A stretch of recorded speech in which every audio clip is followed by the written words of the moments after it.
From PNC Park in Pittsburgh, it's the finale of a very brief 3-game homestand in a 3-game series against the Cincinnati Reds. Buccos need a W after an ugly loss last night. Try to put that behind them and get after it today. Greg Brown along with Steve Blass. And Steve, the Pirates have lefty Jeff Locke on the hill.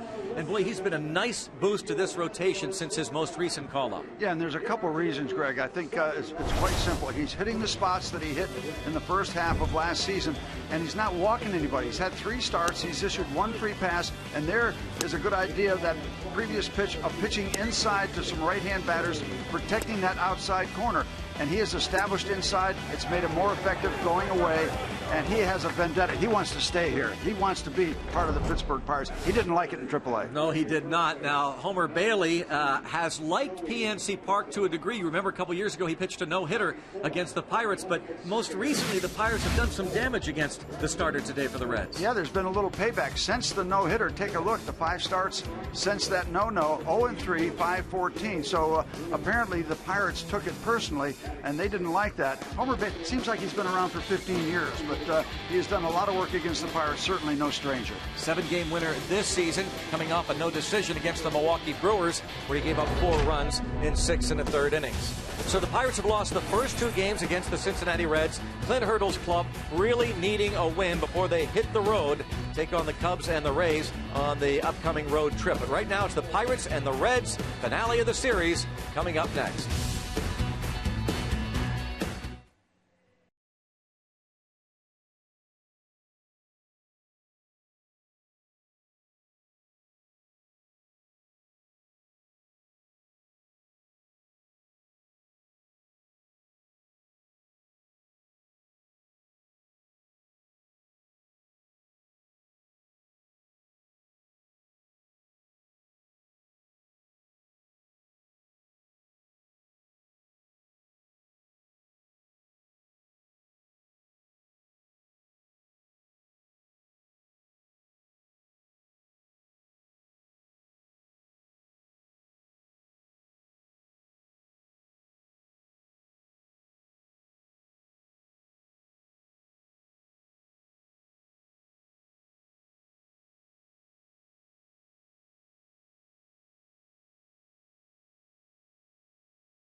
The field. The Pirate left-hander looking for his first major league win this season. The All-Star from 2013, who went on to win 10 games and 30 starts, has been much better lately. We just talked about that, and he knows what this game means to this ball club. Very important to try and salvage this finale of the series. And here is the lineup for Brian Price's Cincinnati Reds. They are 35-35 on the year, and the lineup is brought to you by Honda. Billy Hamilton leads off, then Todd Frazier, National League leader among third basemen in homers, slugging, stolen bases, and extra base hits. Joey Votto follows. Brandon Phillips is their cleanup man. Jay Bruce hits fifth. Devin Mesoraco, Chris Heisey, Zach Cozart, and Homer Bailey against Jeff Locke. And by the way, the Reds are batting just .229 against left-handed pitching this season. And Jeff Locke making start number 4. Really, all things considered, could have 2 wins under his belt. Pitched extremely well in the start after his first start against San Francisco, where he got beat up a little bit late in that game. But against Milwaukee and Miami, he was absolutely terrific. And I remember talking to Ray Searage after the Milwaukee start and how quickly Russell Martin and Jeff Locke found his changeup and really made it a very, very effective pitch. So combining a very, very good changeup, which we've seen in those 2 starts, both against Milwaukee and Miami, with the fact he's busting right-handers inside and he's not walking anybody, it's not hard to really realize why he's been pitching so well in these last 2 starts. Pirates defense. Andrew McCutchen is in center field. Starling Marte in left. Gregory Polanco is in right. Pedro Alvarez and Gabby Sanchez on the corners. Clint Varmus is at short with Josh Harrison at second, and Chris Stewart behind the plate after Russell Martin caught that game last night in a long one, and he was blocking balls in the dirt and those plays at the plate. So Chris Stewart in there this afternoon. Looks like the rain is going to stay away, though. Clouds all around us. Hopefully. Dark skies. Yeah. And you mentioned that the Reds have struggled against lefties. Locke 2-1 lifetime against the Reds, 5 starts. First pitch strike to Billy Hamilton, who hits much better from the other side of the plate. Try and keep this speedster off the bases. He's 6 for 10 in the series. That's .220 as a right-handed hitter. And strike 2 as he showed bunt. The rookie from Collins, Mississippi, has been a spark plug at the top of the order. Mike Estabrook behind the plate. Jerry Lane, the crew chief, at first. Adam Hammery at second. Mike DeMuro at third. And a fly ball is going to drop in for a base hit. And Hamilton will head to second. And he's going to make it standing with a double. And that's his game, to just try to push the ball to the opposite field. He had the count against him. Jeff had him 0-2. And then misses right in the middle part of the strike zone. So there's the automatic double. The minute that ball lands in fair territory, it's 2 bases. So you might have saved yourself some time. He was going to go if it was just a single anyway. But don't forget about him at second base in terms of a steal possibility. He has 28 steals, his 11th double of the season, and the Reds are off and running again. They are really trying to put the pedal to the Pirates here and sweep this 3-game series. And they have been all year. Was it 2-6 were against them? 2-7 now, I believe, right? 2-7.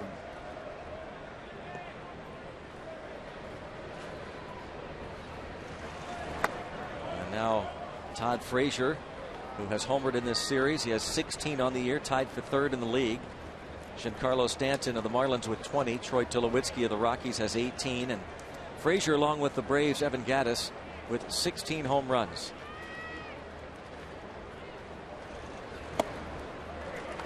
One ball and 1 strike on the Reds' third baseman. Looked like the Locke changeup. Jeff Locke is 26 years old, the New Hampshire native.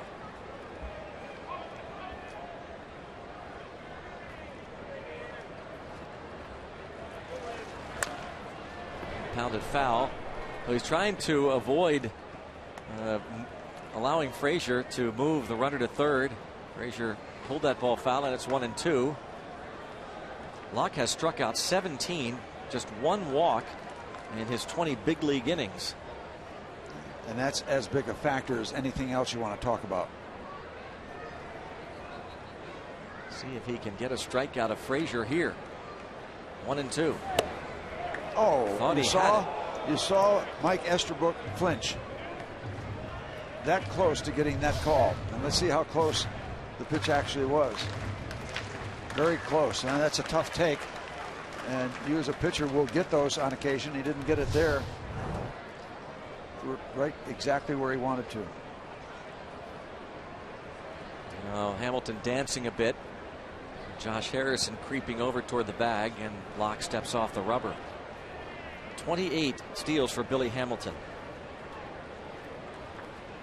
That figure is second behind the Dodgers' D. Gordon. Close again, but now 3-2 on Frazier. Yeah, it's divided attention. When you get Hamilton, whether he steals or not, he's got a piece of your mind. That's what he represents. So he's effective by what he does and the opportunities he gives to the guy at the plate.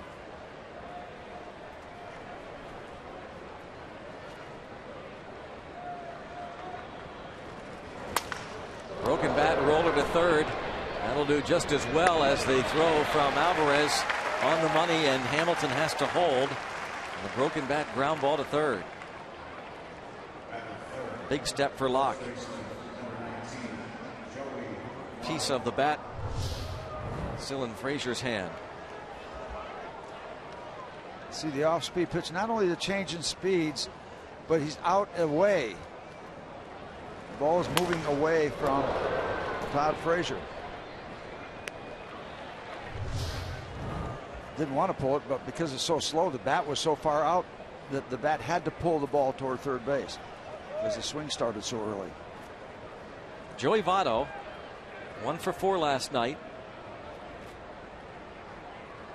And you know Hamilton now wants to try and get third, since Frazier was not able to move him there.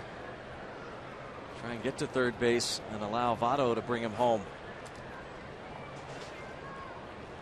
3 for 9 in the series, Joey Votto. There he goes.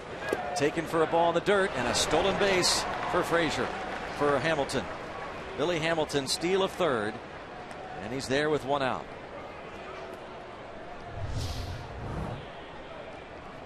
There's the look, and you can see he just gets a phenomenal jump. I mean, obviously when the catcher doesn't throw the ball, the jump is there, but you can see that 4, 5, 6, 7 steps before the ball is released, whether you're heading toward third or second. That's going to give you a good chance to be safe.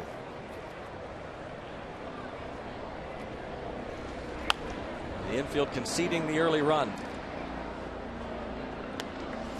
You know, Greg, Votto is interesting for a lot of different reasons. First of all, I like he plays angry. He does. He plays angry, but the contradiction when you get to first base as an opponent, all he wants to do is talk to you. Yeah. He's a great conversationalist. You have a lot of respect for the guys that have a little edge, a little chip on their shoulder. That he does. 1 ball, 1 strike. And in the air to center, and this will give the Reds another early lead. Yeah, no contest here. 1-0 Cincinnati. Votto, the sac fly, and that speed. We hate to keep harping on it, but I'll tell you, it has been a key ingredient, last night's game aside, to the Reds winning and dominating this season series. They've won 7 of 9, and they have used the stolen base as a big weapon against the Pirates, having stolen some 18 bases in 22 attempts in the season series. Not just Hamilton, who has 7 steals against the Pirates this year, but 18 for the Reds against Pittsburgh. Yeah, and there's not a lot of guys beside him that run a lot, but they're picking their spots.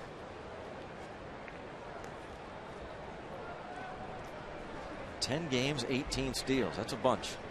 Brandon Phillips bounces this ball to second. And on to first. So the Reds take the lead first, as they have done in the first 2 games of the series. Pirates come to bat against Bailey.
Gregory Polanco to lead things off our Toyota starting lineup. Polanco will be followed by starting Marte and Andrew McCutchen. Gabby Sanchez in the cleanup role. Last 4 games for Josh Harrison, just 10 for 18. Pedro Alvarez follows, then Clint Barmas, Chris Stewart, and Jeff Locke. Homer Bailey, 7-3 on the year, making his 15th start. Now he's given up an above average amount of walks, an above average amount of hits. Or with that combination, you figure the Pirates are going to have some opportunities. He's walked 28. He's given up more hits than innings. So you're looking for base runners. Here's an opportunity. He won't forget, nor will the Pirates or their fans, that game in Cincinnati in mid-April where he gave up 4 home runs. Twice Neil Walker, Gabby Sanchez, and then Starling Marte and Travis Snyder back-to-back. Later, Walker and Sanchez went back-to-back against J.J. Hoover in that historic 8-7 Pirates win, a game that was suspended and was resumed, and the Pirates won it 8-7. Strike one on Gregory Polanco. He has hit safely in his first 8 major league games. That matches a Pirates record set by a man named Spencer Adams back in 1923. So if he gets a hit today, it's an all-timer. What a start to Al Coffey's career. Spencer Adams hit an 8 straight back in 1923 to begin his big league career. And it's 0-2. And he continues to see a bunch of different pitchers for the very first time in his career. With a wide variety of deliveries and stuff.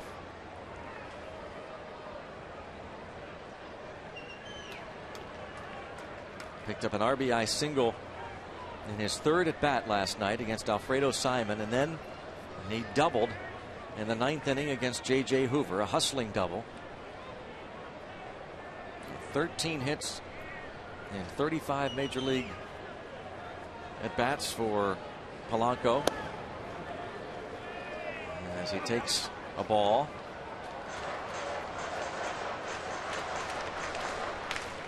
Fifteen hits, correction, 15 out of 39 for Polanco. 1 ball and 2 strikes. Bouncing ball right side, and Phillips on to first. And Phillips likes to take his time, and that almost cost him, but he beats Polanco with that throw. 1 down. And there's so much learning going on for Gregory Polanco. This is such an accelerated pace of play. But he makes it interesting because he can get there in a hurry. Votto's going to have to watch his foot. Get it out of there. Brandon Phillips, the Gold Glove second baseman, who likes the flash and dash. Well, Marty Brenneman, the longtime voice of the Reds, is the best second baseman he's ever seen. Strike is called on Starling Marte. 9-game hitting streak for Marte.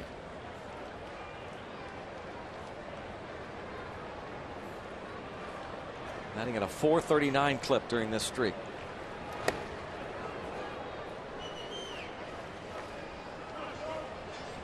One and one hit last night for Marte, and that 11-4 Reds victory. It was a first inning single for Marte, who later drew a walk in the ball game.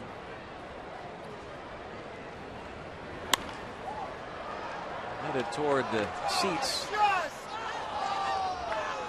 It's 1-2.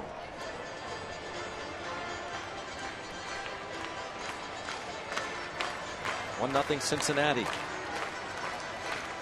And Marte working against Homer Bailey. It's been an interesting season for Bailey, who started off the year by giving up 4, 4, and 5 in his first 3 starts. Got it together. Still a kind of a heavy ERA, 4.68, but he's won 7. Including 4 straight decisions for him. And he strikes out Starling Marte. 2 down. He's 6-1 since the end of April. And a good breaking ball to get his first K. 77 punch-outs for Bailey in 86 innings, who threw his no-hitter against the Pirates September 28, 2012 here at PNC Park, and then tossed one against the Giants July of last season. Ball one on McCutchen. Saw his hitting streak come to an end. 0 for 3 last night. Hitting streak is snapped at 12.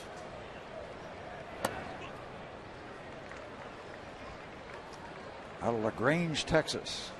The ZZ Top has a song called LaGrange. 27 years old, big enough, 6'4", 230, first rounder back in 2004. 7th overall choice that season, and out in front, McCutchen swings and misses 2-1. Steve mentioned that Bailey seems like he's been around for 30 years. Came to the big leagues back in 07. 2-2 the count. Just 3 years after he was drafted. And the Reds figured they had maybe a guy that would be a mainstay in the top of their rotation. They had become a little bit frustrated with him over the years, but recently he has produced, and he has a 1-2-3 bottom of the first. 1-0 Cincinnati.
This Root Sports game break last night in Los Angeles. Clayton Kershaw not only struck out a career-high 15 batters, including Corey Dickerson here for the final out, but he also recorded the first no-hitter of his career and the 22nd in franchise history. Kershaw's no-hitter came less than a month after his teammate Josh Beckett threw his own no-hitter in Philadelphia. A Hanley Ramirez error in the 7th was the only blemish in the game for Kershaw as the Dodgers beat the Rockies 8-0. Let's head back now to Greg and Steve at PNC Park. Guys? Rob, thank you very much. How about, first of all, the number of no-hitters thrown by that organization is ridiculous, and Clayton Kershaw is also ridiculous. 15 strikeouts. Just that Dodger pitching heritage. I mean, just you're not really surprised when you hear about another gem. And you should be, because it's so special. Ball ripped foul. Jay Bruce, they've decided they need to turn the lights on, and they're just now starting to take effect.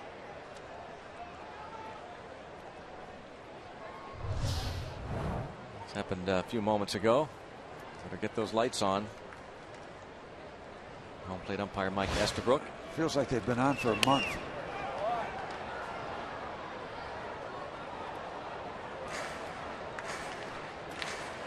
Really kind of miserable night here at the ballpark last night, weather-wise. Some other areas too, but really weather-wise, it was very difficult. And it was so miserable last night, as you said, so many reasons. Oh my God! Man, driving home, you just hard not to take the game home with you. I know, and it just then got home and the power was off. Yeah, yeah, to boot. I stumbled up the stairs before, but you know, last night it was just regular duty.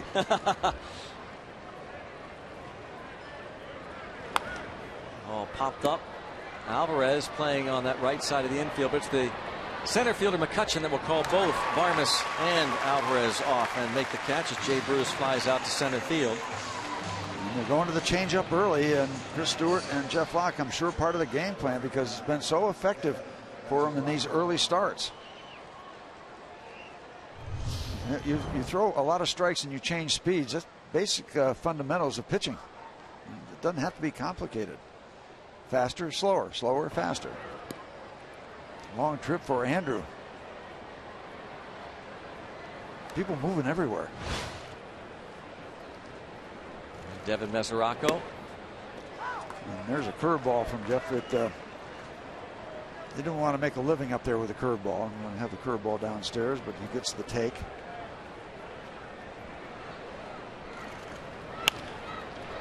To Alvarez. A couple of crow hops and on to first. MLB.TV Premium, the #1 live streaming sports service, is celebrating 12 years. Join the millions of subscribers and watch every out-of-market game live in true HD on over 400 devices. Visit Pirates.com for details. See what a difference it is, Greg, when Hamilton or any speedster is not on the base pad. It's just more comfortable. Yeah. He creates discomfort. Remember Clint Hurdle talking about his pitchers wanted to create discomfort for opposing batters. Well, it works the other way too. When he's not on the base pass, it's different. You just got full concentration. You get in your flow. You don't have to be a victim of divided thoughts, and it makes it so much easier. It's a big factor. Jammed him. Heisey. Now Locke has to get over there in a hurry. A bobble by Sanchez, and so Heisey reaches. It looked as though, Steve, that Gabby Sanchez thought that Locke, because he was just a tad late getting over, it was going to be up to Gabby himself to make the play. This looked like a problem from the beginning because Gabby was far enough away from the line, and so was Locke. I don't know if this play was going to be made. It's an error on the first baseman. I think if he picks it cleanly, Steve, he's got a good shot at getting Heisey. Yeah. No, it's an error. Nonetheless, a second for Gabby Sanchez, and that error figure is also way too high for Clint Hurdle's liking. Pirates have committed way too many errors this season. That is 58 on the season. Second in the majors behind. No, I thought Cleveland had more. Yep, Cleveland has more. Ball's fouled off to the right. By comparison, in the National League, the Reds have committed the fewest errors with just 27.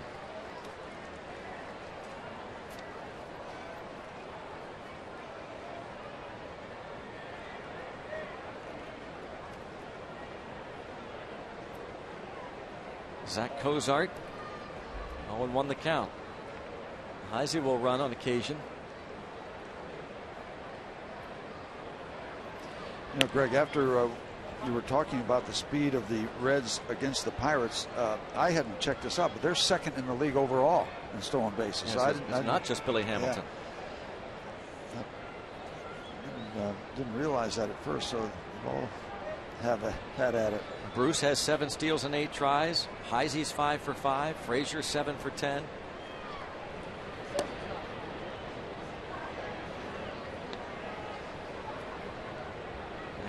We were talking about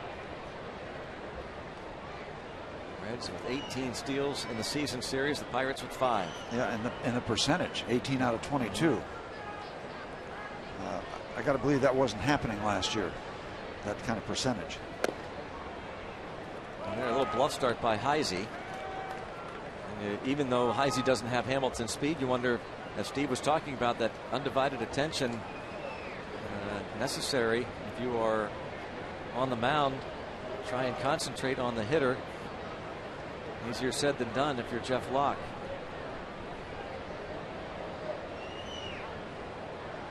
Yeah, you've got a switch. It's like a light that goes on. All right, you're keeping the runner close. Okay, you're done with him. So now you're committed to going to home plate. How quickly you get back mentally to what you're you know what you're going to throw, but what you're trying to do with the pitch, where you're trying to throw it. That's at warp speed.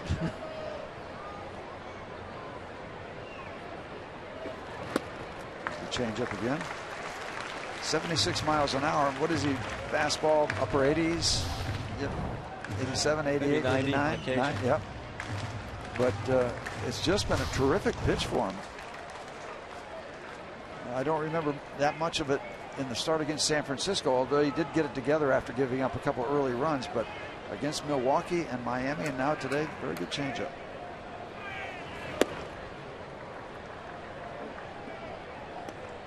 Two and two as he goes away with that fastball.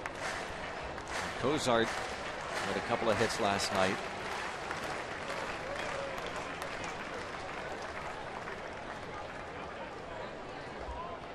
Edinson Volquez can smile again after his roughest outing as a Pirate.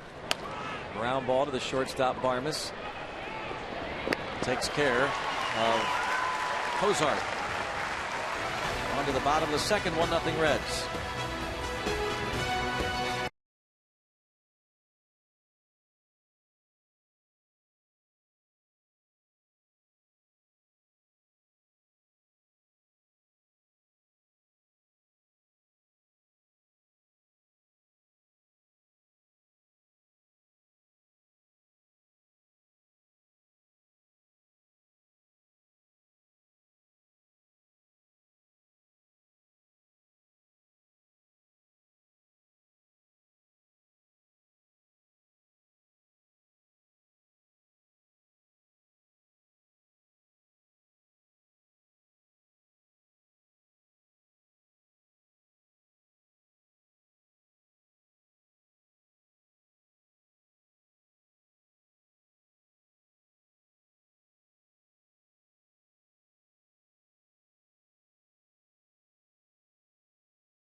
Going to the bottom of the second inning, there is Neil Walker, close to returning to active duty. In our Allegheny Health Network injury update, Neil Walker had that emergency appendectomy last week. He is going to leave today for a rehab assignment down in Florida. He will play in a simulated game tomorrow against some live pitching, get some at bats, and then either a simulated game or a workout on Saturday. Sunday he'll play for the Bradenton Marauders in a game. And if he and Clint Hurdle and Neil Huntington decide that he needs yet another day with the Marauders on Monday, he will, or just rejoin the team. The Buccos will be in Tampa Bay for a 3-game series starting on Monday. But plan is to have him activated on Tuesday, and his 15 days are up, so that is good news. Walker will really help out. Already a lineup that has improved dramatically since the 1st of May. And it was Walker and Gabby Sanchez that combined for that fun night that we talked about in Cincinnati on April the 14th. Twice they went back to back.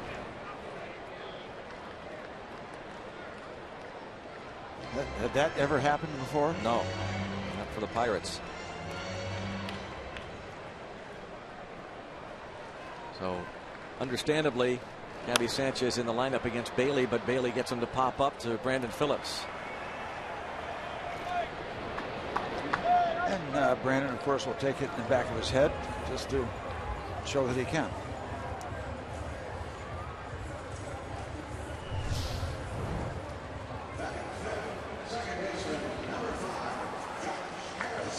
Allegheny Health Network Supermo zeroing in on Brandon Phillips.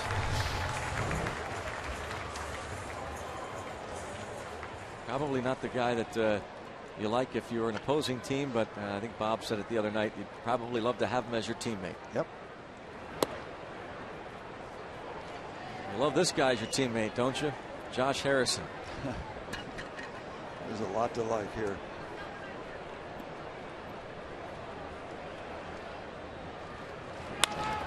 Grounds this ball to the shortstop on the first. So Bailey has retired the first 5 straight. And made it look pretty easy. Nothing out of the infield yet.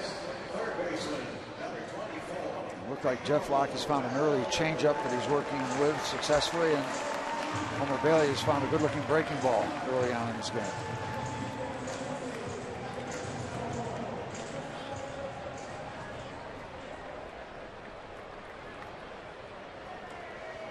Homer Bailey looking for his 8th win. He won 11 last year, 13 2 years ago. Back-to-back 200-plus innings. The Reds rotation that is getting healthier with the return of Matt Latos. Made his start beginning of the year on the DL, but he's back. Saw Alfredo Simon, what he could do last night, becoming the National League's first 10-game winner. And toward right, Jay Bruce there, and easy does it for Bailey. 6 up, 6 down, 1-0 Reds.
Trying to get a win in this series. I'm Robbie and Smikowski. Well, we know about the Pirates teams down on the farm in Indianapolis and Altoona, Bradenton, and West Virginia.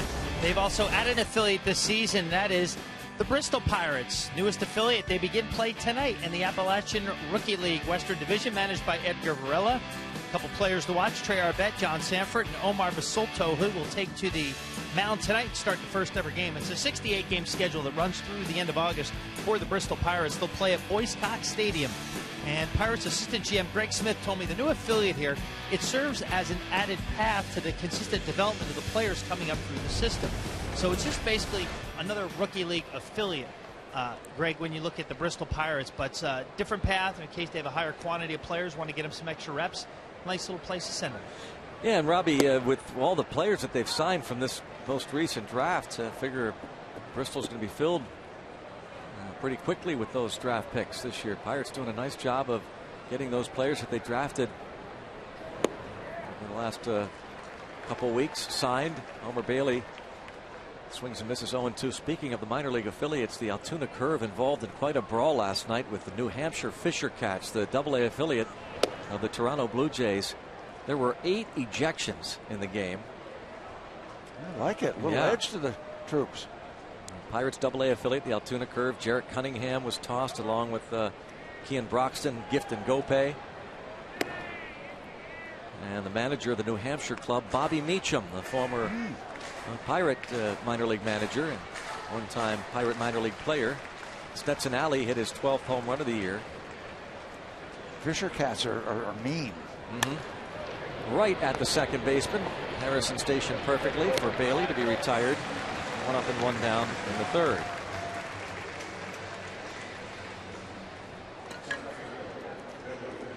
Russell Martin involved in that play at the plate. He was as frustrated as anybody, and Clint Hurdle admitted that they, as he said, blew 2 calls last night at the plate.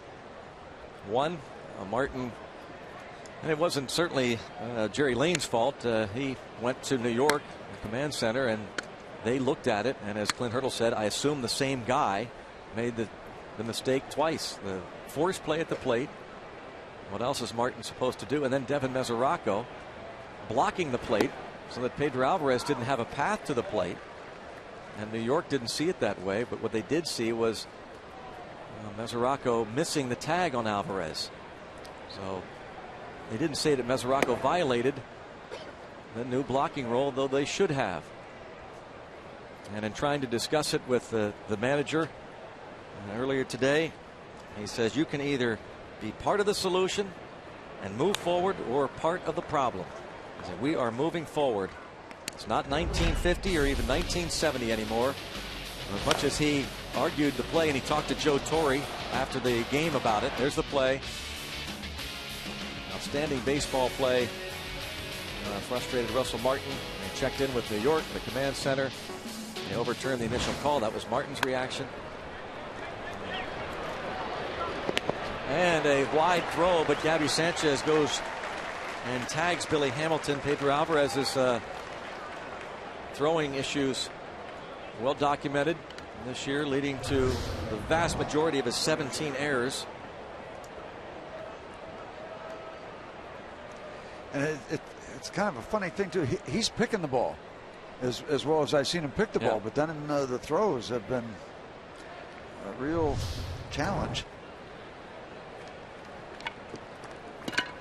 Turns out to be fairly routine for Gabby Sanchez. You know, one of the issues too that should get a lot. The umpires are caught right in the middle. No matter what they want to do, they've got to go with what has come down in terms of all these situations. Got to be a lot of frustration with them, I would think.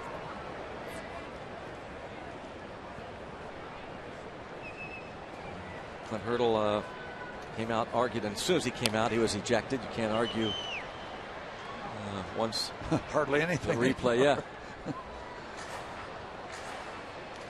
But he said he was on the phone with Joe Torre, and they are going to work out the glitches. Brian Price basically said he didn't agree with the rule itself, but the rule is in place, so he did ask them to check it. And by the letter of the law, he and the New York Command Center felt that Martin violated that rule.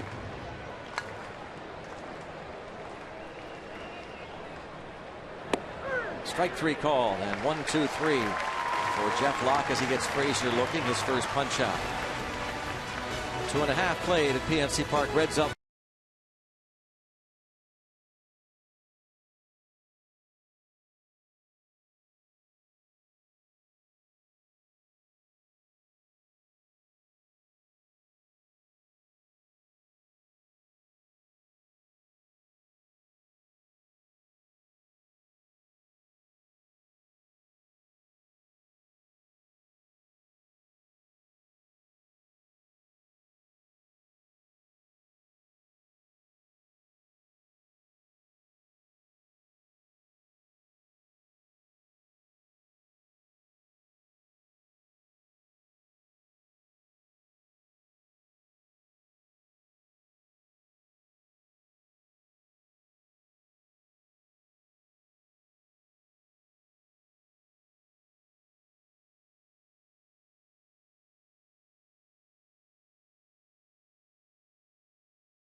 Pirates Baseball on Root Sports is brought to you by the Chevy Malibu and your Western PA Chevy dealers. And by Day Automotive. We're going to make your day. Let's go Bucks! Pirates down 1-0. And Clint Barmas against Homer Bailey takes a strike. Bailey has retired the first 6 straight. And of course, with each batter he retires, you cannot help but think back to the no-hitter. And even though it's only 2 innings, you just got to get a hit. And there's one hopper to the shortstop, Cozart. 1 down.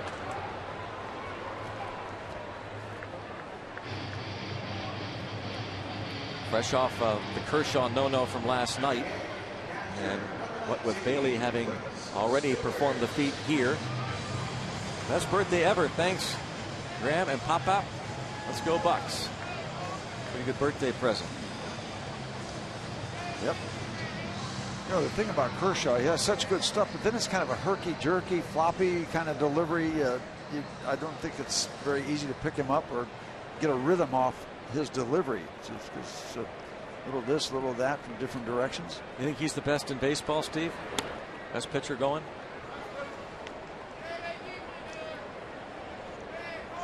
Yeah. I mean, yeah. Yeah. I would put him against Wainwright, Cueto. Yep. Chris Stewart is retired. Homer Bailey's first career no-hitter. Again, he would pitch another one last year against the Giants, but the first no-no ever at PNC Park. 1 walk, 10 strikeouts, September 28, 2012, with his former first-round pick. Pop out to Brandon Phillips, and history made for Homer Bailey. That'll be an unbelievable feeling.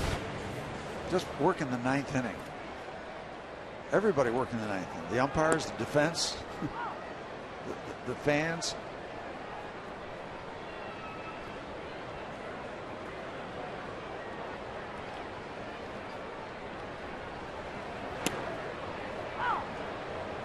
Couple strikes. Had it not been for a Hanley Ramirez throwing error, by the way, Kershaw would have had a perfect game last night.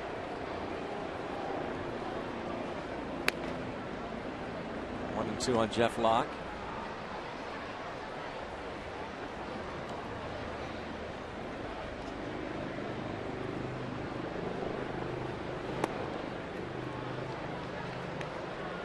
Two and 2.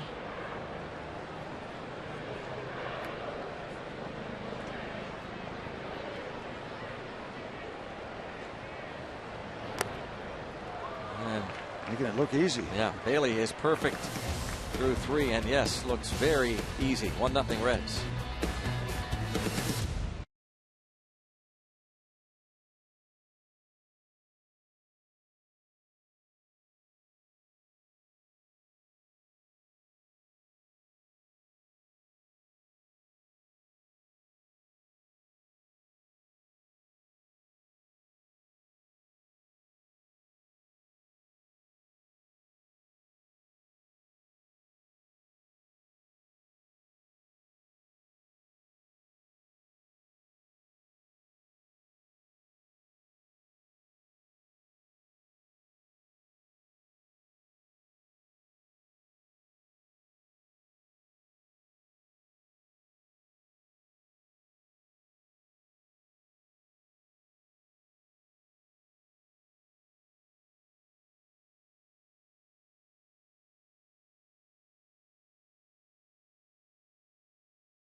Pirates will remember a moment that took place late last night in the top of the 9th inning. It was Travis Snyder. Yes, Travis Snyder throwing warm-up pitches in the bullpen. It came in and through the 9th inning and got his first out on the first pitch he threw right there, a grounder to the shortstop.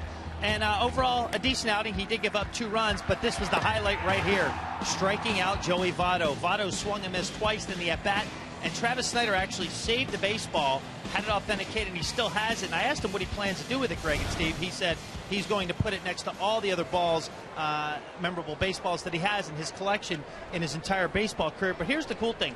His father, Denny Snyder, was taking a run to McDonald's at the drive-thru when he found out that Travis was warming up in the bullpen, so he's waiting to pay. So he goes and pays. Travis ends up coming into the game. And you know they have that second window where you pick up your food? Well, he was so flustered, he blew past the second food window, had to circle back around the McDonald's, the second window, to get the food. Got home and had to watch it on replay last night. How about that? He missed it because of a McDonald's run. Okay, they authenticated the baseball. Did they authenticate the fact that his dad really did come back around and pay? Well, they didn't do that, but Travis told me today that he did end up coming back to pick up his food because his phone would not stop blowing up. And he said, hey, I had to pay attention and drive rather than worry about the phone, but I got home as quick as I could. But he did get his McDonald's drive-thru.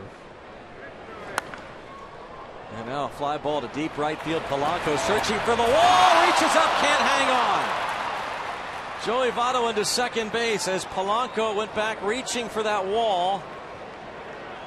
And that is a wall that has caused some problems for especially opposing right fielders as Polanco continues to learn the right field corner. A double for Votto. And he did get to the ball. And I think he's certainly aware of that. So that's the second situation, because he's had another ball that he got the glove around or on or part of and popped out. There's something about this wall, Steve. That would have been an outstanding catch, but he still had another good long stride before the wall. But he's not the first, and he won't be the last. That feels like that wall is right next to him when he goes up there. He still had some room. Ball into center field. McCutchen going back. Votto will tag. Brandon Phillips moves the runner to third. A couple of balls extremely well hit here in the 4th inning. Yeah. We've talked about this before. I don't know what that is. We've got to talk to some people. Why is it that these right fielders feel like they've come to the end of the warning track at this ballpark? Don't know. They all do that.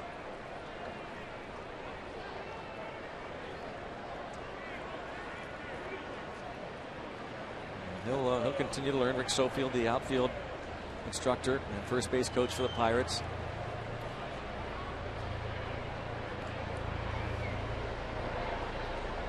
Jay Bruce with the infield in. Close. And you're looking for a strikeout now. Bruce certainly a candidate.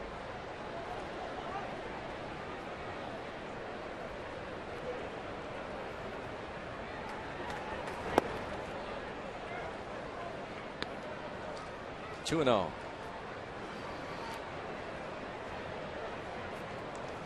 I think the other ball that Gregory had in the glove, part of the glove, was more toward right center field. Just a matter of squeezing him, but he is still so terribly young at this level. Consider he made his big league debut in this ballpark a week ago, last Tuesday. And he's just now learning that right field. As we said, a lot of veteran outfielders have come in here and done the exact same thing. They think the wall is right there, but they've got another step.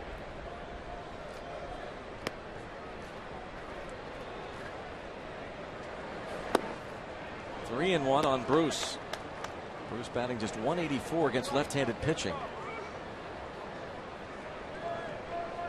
Just 3 walks this season against a left-handed pitcher for Bruce. He has struck out 63 times.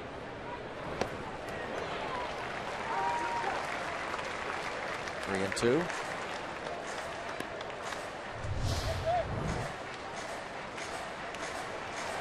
This is the chase, which would have been ball 4. Those lefties with that sweeping breaking ball. They get a lot of action from left-hand hitters. Wanted inside.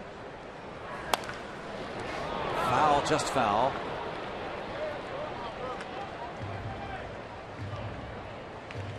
Votto a double off Polanco's glove in right and moving to third on the fly ball by Phillips.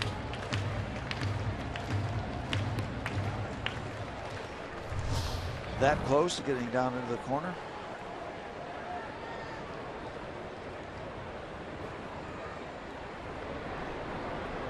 He's got an open base. I'm wondering if he's going to go soft again, something off speed. Not in there.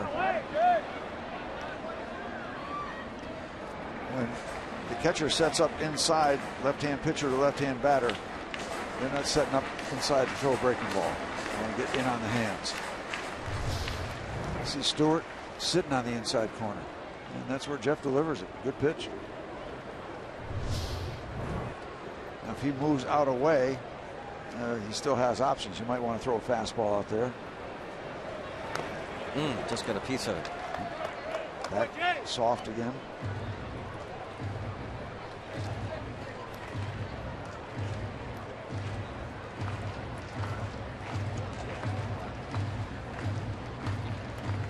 Off the bat from the MLB Fan Cave takes the love of the game to the next level. Going behind the scenes with the biggest stars in baseball and pop culture Tuesday nights at 11 on MTV2. Stewart, a conversation there with Jeff Locke as to what pitch they want to throw Bruce here. The fastball He's going inside. It's going to be heat.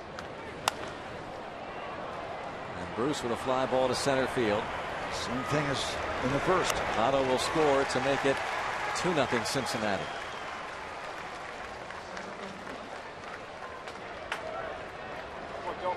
Jay Bruce's 22nd RBI. 2 sacrifice flies have given the Reds a 2-0 lead. You set up and you don't get it quite enough inside, but even any further inside, you're probably going to walk him. So basically a good job by Jay Bruce.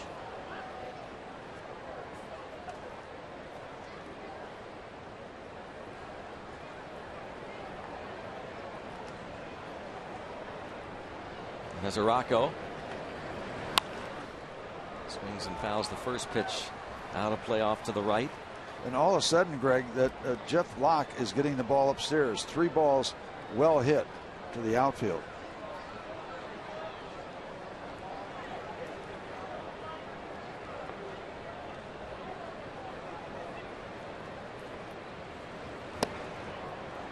Couple of strikes on Mesoraco, who turned 26 years old today.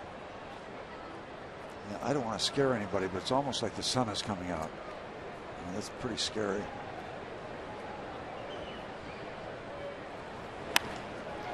And there is Harrison playing on the left side of the infield, and Mesoraco is retired, but the Reds pick up another and lead 2-0.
talking with the Gregory Polanco about that play. Polanco went back, tried to make a catch, came off his glove, and Rick Sofield, the outfield instructor, talking with Polanco about the best way to approach that fly ball. And in both cases, he got the glove on the ball, so maybe it's just concentration. So he's thinking about where he is in relation to the wall. But then, you know, if you get the glove on the ball, you know, if you feel like you're getting there, you got to just really apply yourself. Those gloves are going to close around most things, so it'll come. I mean, he's got to play a lot here. Simple. And it's not like he's fumbling all over the place out there. I mean, he's making most of the plays he should. Center fielder coming up for the Pirates minor leagues, but needless to say, with McCutchen in center and Marte in left, they had him playing right field, trying to learn those angles. 1 ball, 1 strike to count. Pirates look for their first base runner. It's almost like a catch-22.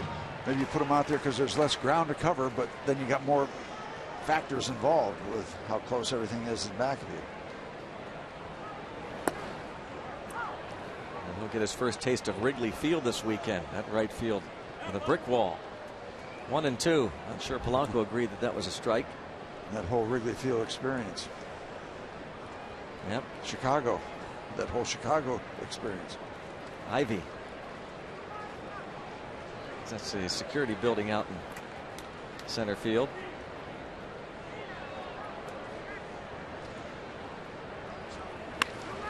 And into shallow right field, and that's going to drop in, and Gregory Polanco sets a new Pittsburgh Pirates franchise record, hitting safely in his first 9 straight games in the major leagues. Congratulations, young man. And Jay Bruce thought about making a play on that, making a commitment, and then backed off and let it drop in front of him.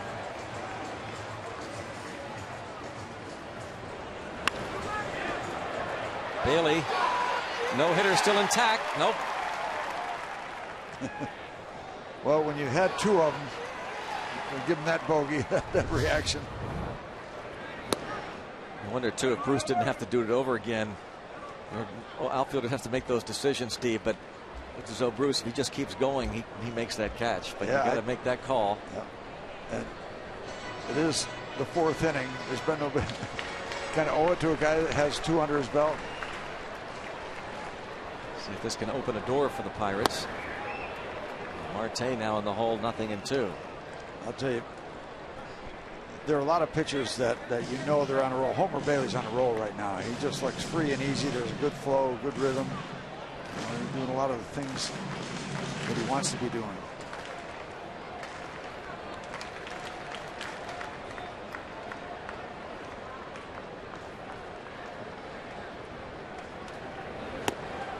And he takes care of Marte with a fastball. 4 strikeouts. Second time he's gotten Marte. Bring up Andrew McCutchen. And today's Barrel Automotive League leaders stat. National League leaders in average run support. How about this? Homer Bailey, the most in the National League. Ahead of Juan Nicasio of the Rockies, the Dodgers' Dan Herron, and Madison Bumgarner. Well, that kind of explains 7 wins with an ERA of over 4.5. Nice to get the offense. Nice to get the support.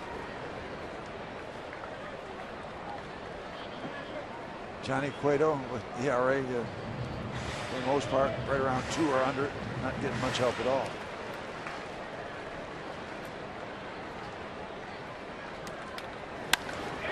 Toward right field, and this time it will carry out to Bruce. A line drive out. 2 down. Yeah, you talk about Homer Bailey. You talk about a rotation that, when it's intact, is a pretty well grounded with Bailey, Latos, Cueto,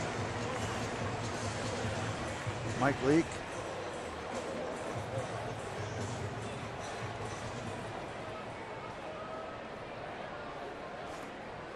Very strong rotation. Brian Price was asked about what area he's hoping will improve for his club. And he said really probably the bullpen be more consistent. Other than Broxton, the setup man, and closer Chapman, everybody else doing fine. This ball's going to drop in. Just foul. Just foul. Down the line in right.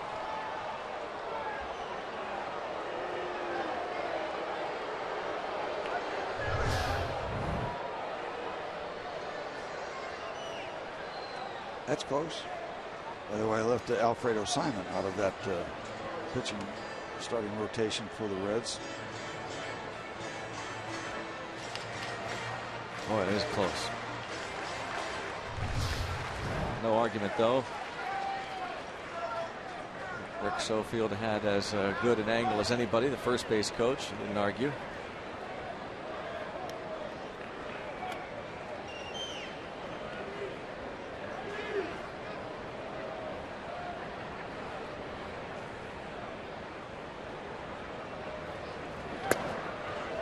One and two on Gabby Sanchez.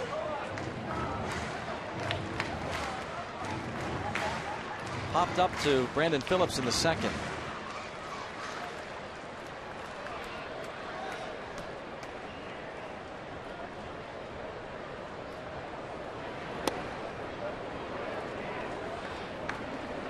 Two and two.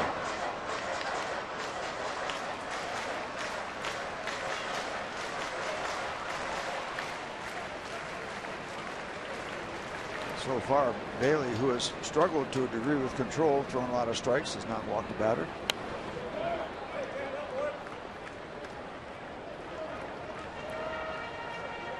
He's not on the top 10 list of issuing free passes, but he's close to getting on there.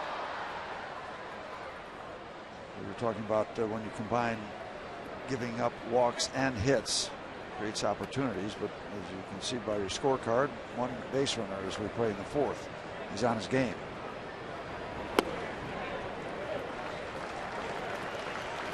He's worked it now to 3 and 2. This is a psychological ploy on my part to get the first free pass. Should work.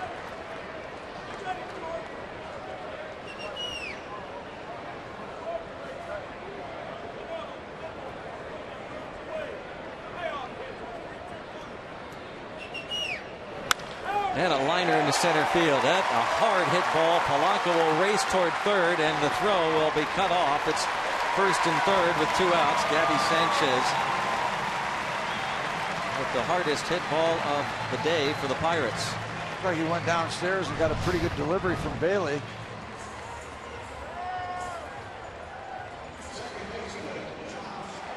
Right back through the middle.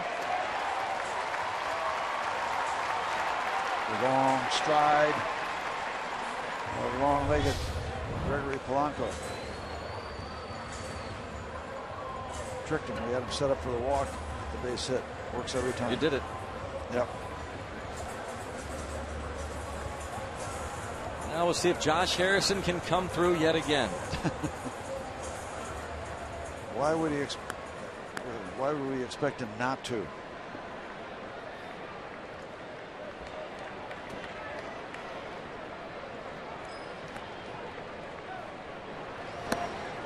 Is there anybody that follows the Pirates that's not happy for him right now? No. Nobody. Nobody. Flat out nobody.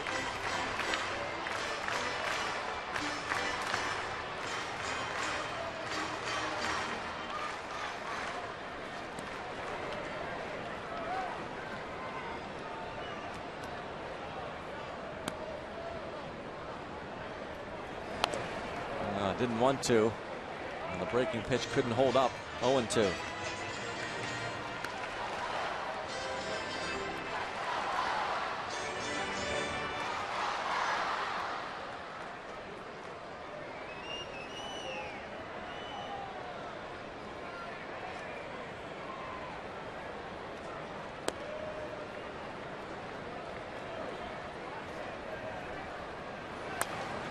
Stays 0-2 on Harrison. 1 for 4 last night. He just continues to hit.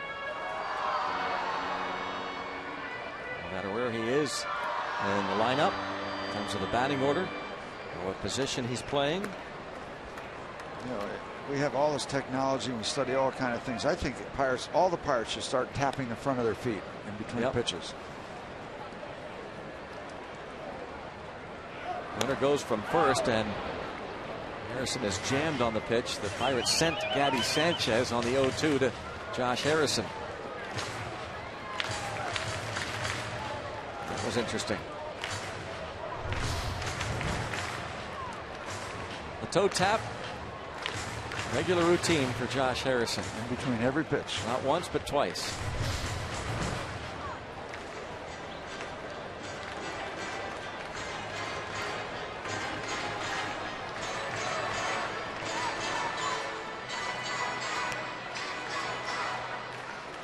Seven hits in his last 13 at bats.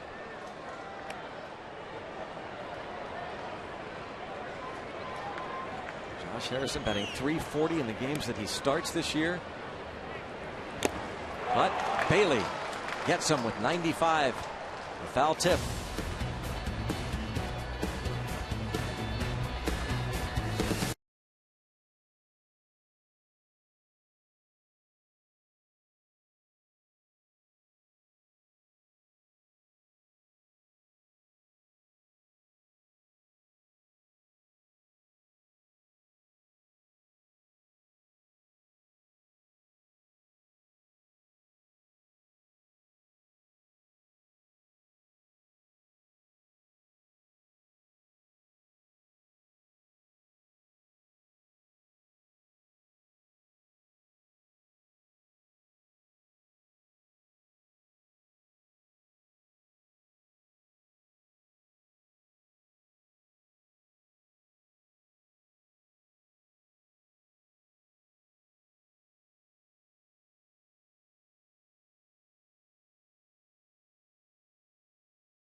Day in baseball history. On this day in 1942, Paul Wainer, Big Poison, collected his 3,000th career hit.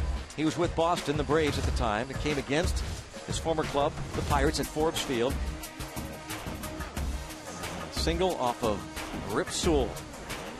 The Bucks would come away with the victory, won 7-6 in 11 innings. The day before, Paul Wainer hit a hard ground ball to the shortstop, and the throw was late, a little bobble. And Wainer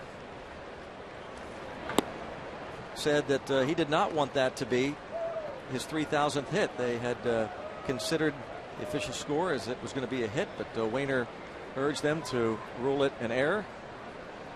He wanted it clean.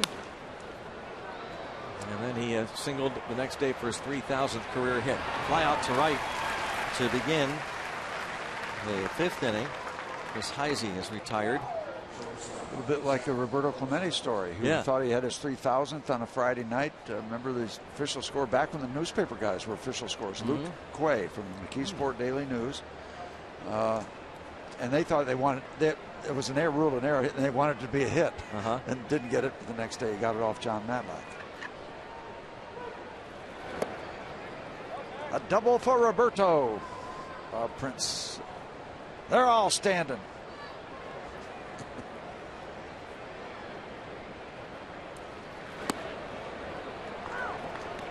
1-1 on Cozart. The Hall of Famer Roberto Clemente and Hall of Famer Paul Wainer. 3,000 hits in Pittsburgh. Clemente did it at Three Rivers. And Wainer at Forbes Field. As a member of the Braves, did they? Yeah. In Pittsburgh against the Pirates, his former club. Wainer, who would win 3 batting titles, helped lead the Pirates to the 27 World Series. A guy who enjoyed the nightlife and a libation now and again. To the degree where a lot of days he didn't take batting practice. That's right. Just play the anthem and put Paul in there. I think I saw in 1938 the Pirates, Paul Wainer, maybe his teammates and others suggested that he quit drinking because it was the late nights and everything else. So he did, and his average dipped to like 250. So High Trainer, the manager at the time, escorted him into the bar and said, "Get back to it." That's why they call it the big leagues. And sure enough, he went on that year to hit well over 300. I think 354. And a walk to the number 8 man, Cozart. New this season, Coca-Cola Fan Pack, available every Sunday home game, starting at $35 in advance. Get a lower outfield box ticket, fountain drink, hot dog, and soft pretzel. Get your tickets at the PNC Park ticket windows or visit Pirates.com/fanpack. Ball is bunted by Bailey, and Stewart on to Harrison covering at first. Sacrifice moves Cozart into scoring position. Number 6 for Bailey. He does a lot of things well for the Reds. Well, remember all the stories about Mickey Mantle? People said, well, how good would he have been if he didn't go full throttle with his life? A lot of people said maybe half as good. Babe Ruth. The Babe. Jeez. The Babe. Yeah, he socially active. Yep.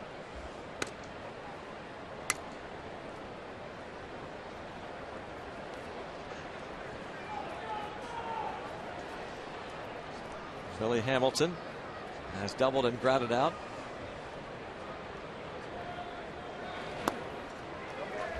Oh, 0-1 on Billy Hamilton.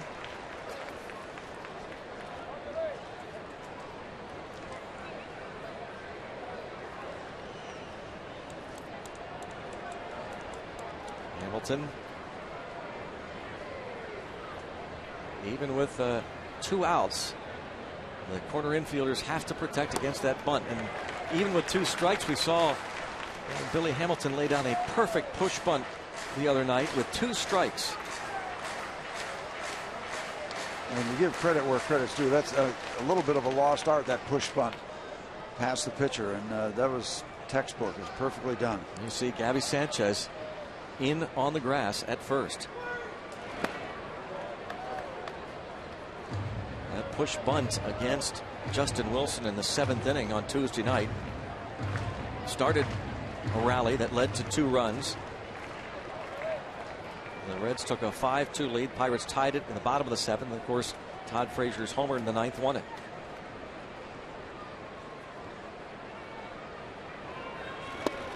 But Locke takes care of him.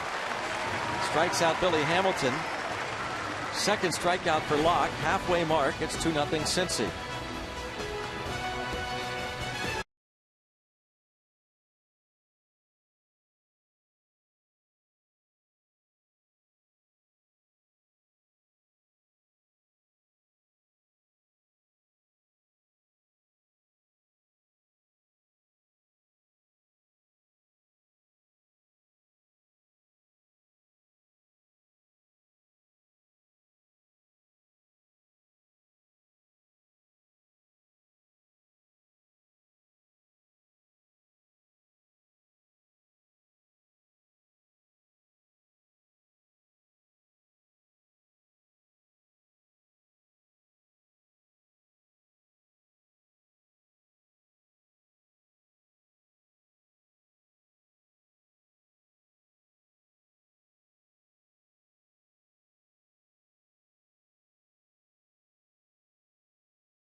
Broncos AT&T fan photo. Submit a picture via Twitter. Use the hashtag Bucks fan photo. We'll show them during our broadcast. Hashtag Bucks fan photo. What do you got for us on this cloudy afternoon? The finale of this series against the Cincinnati Reds. Reds picking up sacrifice flies in the first and fourth. Pedro Alvarez will lead off in the bottom of the fifth.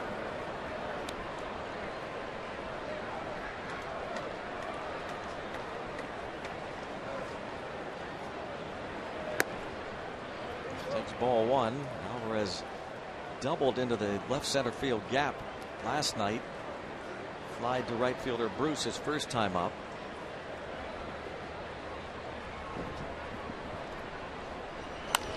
And chops this one to Phillips.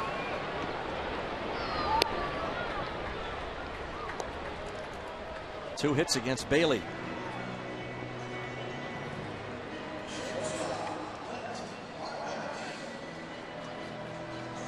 Clint Barmes grounded out in the third. Gregory Polanco led off last inning with a base hit. 2 outs later, Gabby Sanchez a solid single to center.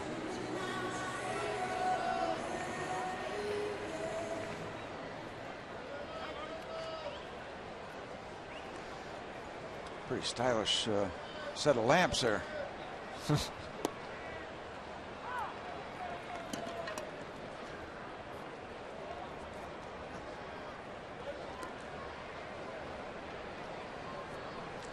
Sunglasses are not your grandfather's sunglasses anymore, are they? A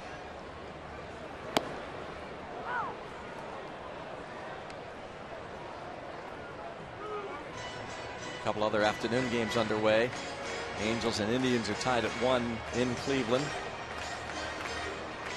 That game is in the bottom of the 6th inning, and Kansas City leads Detroit 1-0. They're trying to sweep a 4-game series in Detroit. They've won 10 in a row, those Royals. The current story. Yep. In baseball. Leading the American League Central by a game and a half now over Detroit.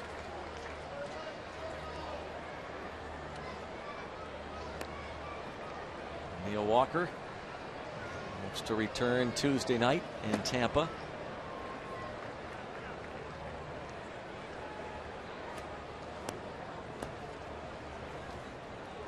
Told you about that injury update a couple of innings back in case you missed it. And he will be rehabbing down in Bradenton. This ball reaching out, and Barmes drops it into right field. I think you mentioned you'd be playing for the Marauders That's this right. Sunday. Yep. Saturday, and Saturday will be a workout day. Sunday against playing for the Marauders, and perhaps Monday as well. That a little bit ago. Allegheny Health Network Supermo. Barmes reaching out and dropping it into right.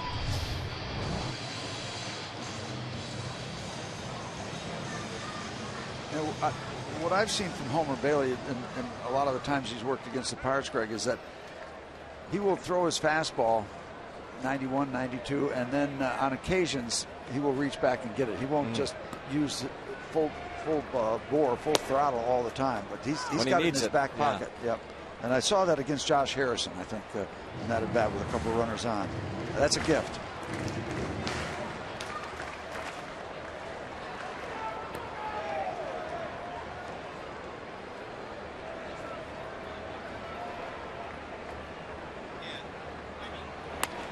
And this ball going to drop into shallow left center field for a base hit.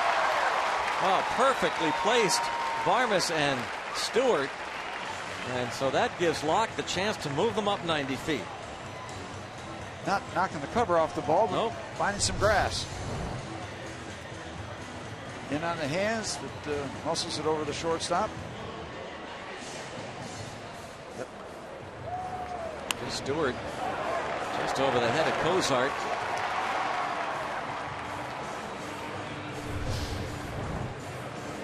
And before Locke stepped in, he checked in with Nick Leyva about direction of the bunt, and maybe if the Reds try anything, we'll play.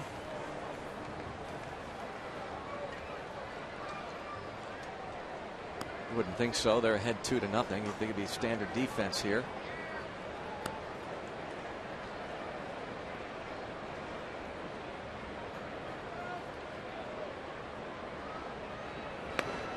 is bunted. And a throw to second base. There's a Rocco. Yep, and that's why those catchers go out and they're flashing those signs, what they're going to do in a given situation based on what the bunt does or doesn't do, who they're going to pick on in terms of who has less amount of speed.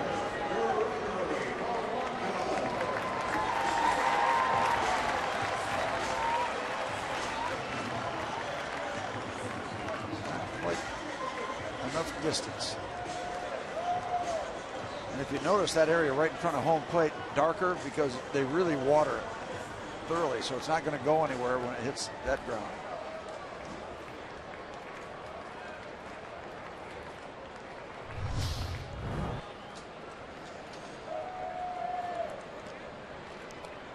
So they get it half done.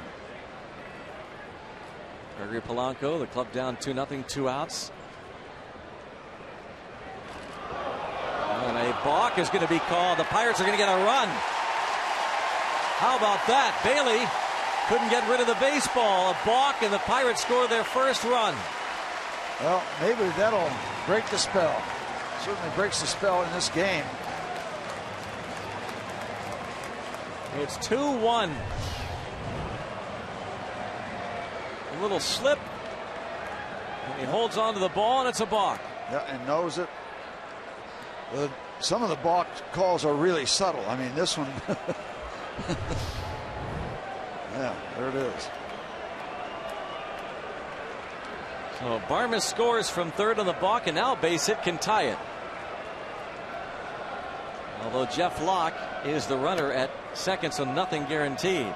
And now they chant homer, trying to rattle Bailey. Not that that'll work, but nice to get involved.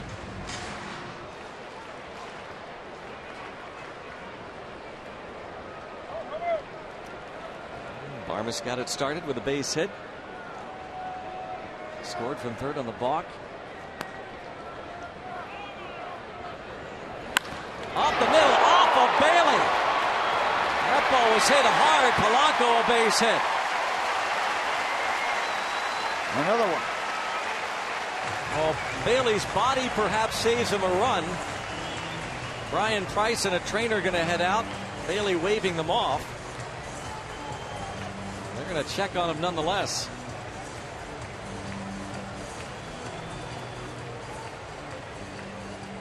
Todd Frazier is talking to the third base umpire Mike DeMuro, maybe questioning whether Locke interfered at all, but there's the play. Well, they might have a conversation. Frazier right away pointing, and now Brian Price, wanting to check on his pitcher, now goes to check with the umpire about a call here. Yeah, but you're not supposed to disrupt a guy making an attempt to make a play, are you? I don't think that he interrupted that play, did he? No, not the play, but his attempt to come in and make a play.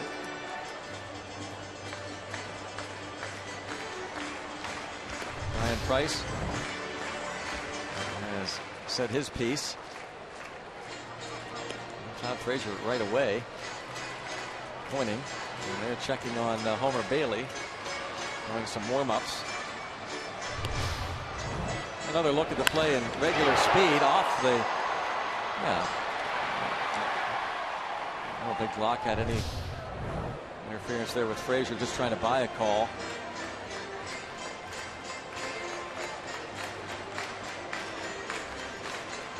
It's first and third. Hard hit ball by Gregory Polanco. Let's not discount that. 2 for 3 on the day. Yeah.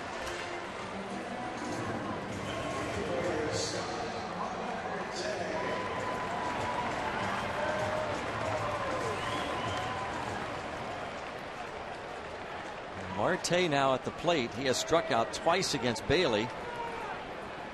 He needs to make an adjustment here. He has not looked comfortable at all against Bailey in his first 2 at-bats. Fouls this fastball away. We'll see what the difference in speed is. See if Bailey goes higher than 93 miles an hour with his fastball. That one 93.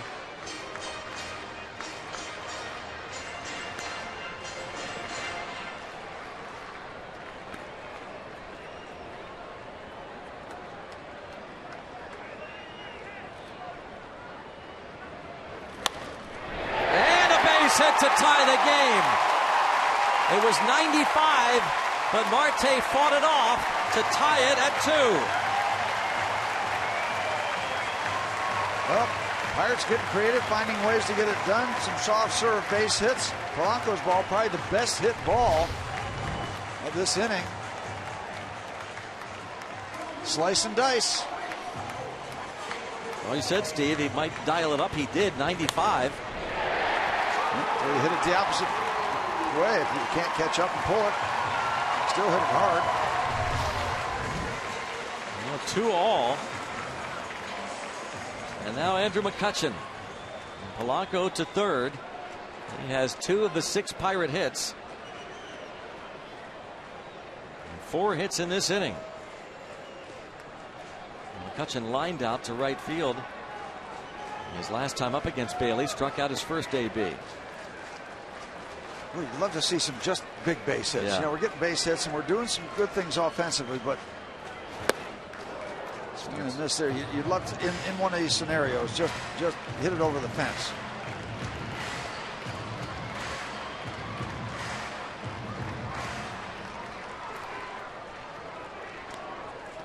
You really can't knock the Pirate offense. It's been quite good, but you just like to see some more hits in situations like this. You always get greedy. You always want more offense. 1 ball, 1 strike on McCutchen.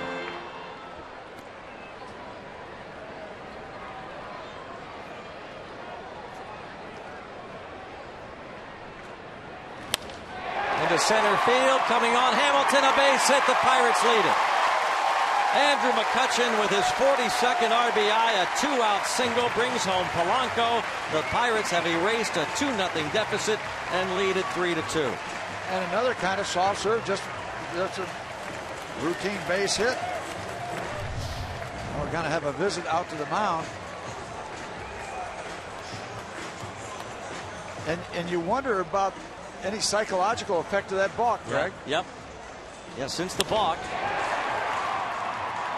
you had the line shot by Polanco off the pitcher, Bailey, and he's given up consecutive singles to Marte and McCutchen. Gregory Polanco scoring the go-ahead run. Andrew McCutchen and certainly Neil Walker when he was on the active roster, and he'll return probably Tuesday night, both deserving of your All-Star votes. You can vote up to 25 times, help make them starters in the 2014 All-Star Game. Plus, get a buy one, get one free ticket offer when you vote online. Go to pirates.com/vote and vote for your favorite Buccos. Do it today. And how quickly things can change in a ball game. You take a look at the good sign. Homer Bailey spotless through the first 3 innings. And now he's going back to what we were talking about before the game, where the Pirates have had pretty good success against him in his last, 5 starts. Took him a while, but they get to that point again. Gabby Sanchez, line single to center field, his last at bat, takes a strike.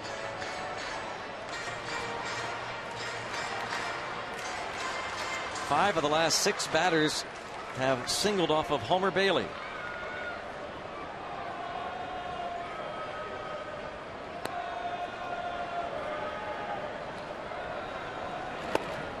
Bad looking swing and a miss by Gabby Sanchez. Saw the breaking ball too late, couldn't hold. The searching swing.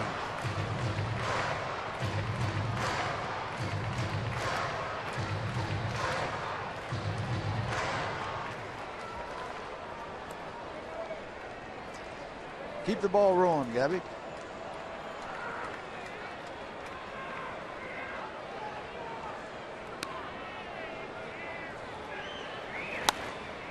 Stays 0-2. Well, the top 3, the big 3.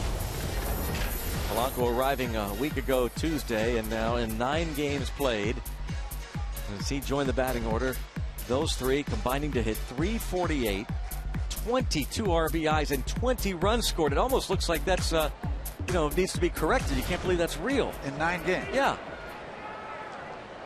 So the heart of the batting order is up on top.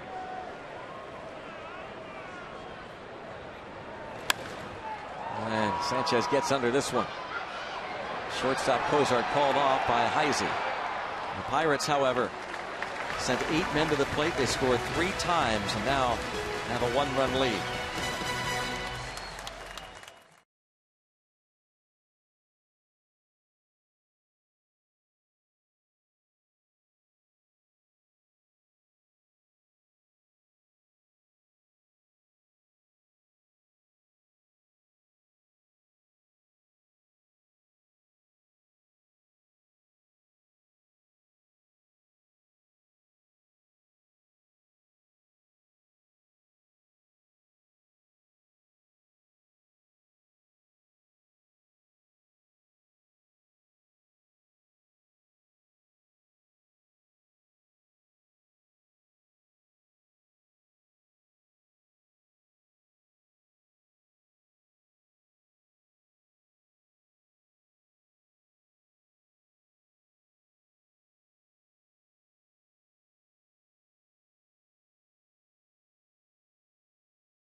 Guys have had, and I asked hitting coach Jeff Branson if Andrew McCutchen is seeing more pitches to hit with the presence of Marte and Polanco on base a lot in front of him.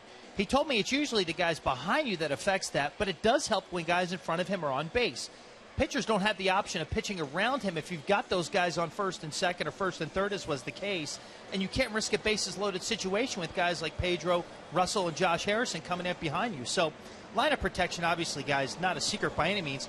But with Kutch so high in Major League Baseball and walks, we're seeing a rare case where the guys in front of him are affecting what he sees, and we're seeing the full effect here of run PMC and the Pirates lineup producing that offense. PMC, Polanco, Marte, Kutch. Good point, Rob. Yeah, that golden triangle out there. That is interesting, Rob. And I think what's going to be interesting, too, is Tuesday night when Neil Walker comes back. You know, people have been wondering, what do you do with Walker? Where does he fit in the lineup? He had been hitting second a lot this season, and Robbie just mentioned getting good pitches to hit with McCutchen behind him. Ball lined toward the line in left field, and it'll hit the wall hard. Marte will gun towards second, and that'll hold Frazier, and now he's caught in a rundown. Starling Marte rifles one to second. Yeah, he got the perfect bounce and just a rocket into second base. And then Josh Harrison finishing off the perfect rundown. Number of throws, 0. That's what Josh Harrison did. Well done. And left and at second base. The ball hit off the wall a long way. Frazier thinking double all the way, and then he sees this. One hop strike to Harrison. Puts on the brakes, and now he's done. That is pretty to watch.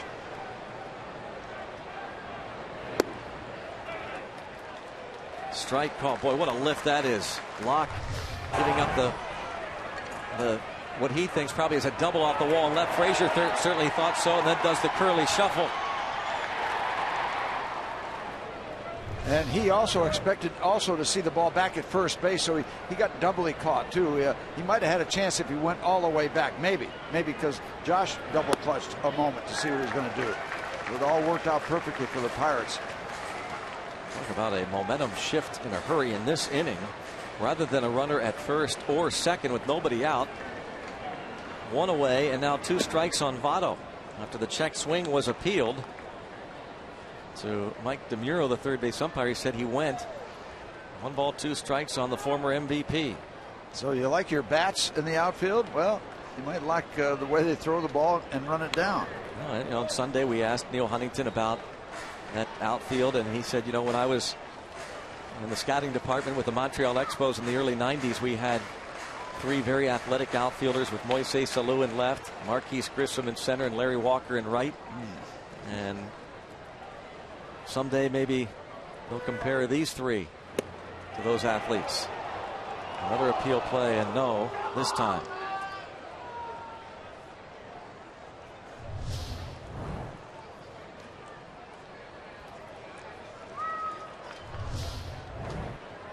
Two and two on Votto. Bounced weakly to first and takes that unusual non-hop off the edge of the grass, but Sanchez stays with it. 2 outs. Saw one last night that went straight up in the air over the head of Ike Davis. It's something out there.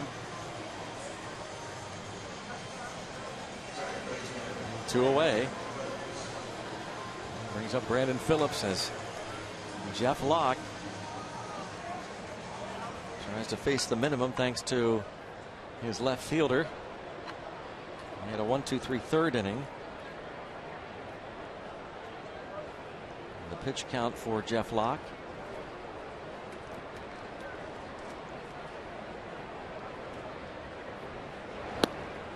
This is Locke's 3rd straight start. He made a start May the 5th, but then sent back down. In his latest recall, he's gone 7 innings against Milwaukee, allowing 1 run, and last time out 8 innings, career high, down in Miami. And there's a little dribbler, and Gabby Sanchez makes the play, and that'll do it for the Cincinnati Reds. Starling Marte shows off that rifle arm.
Great looking shots from the Allegheny Health Network Super Mo.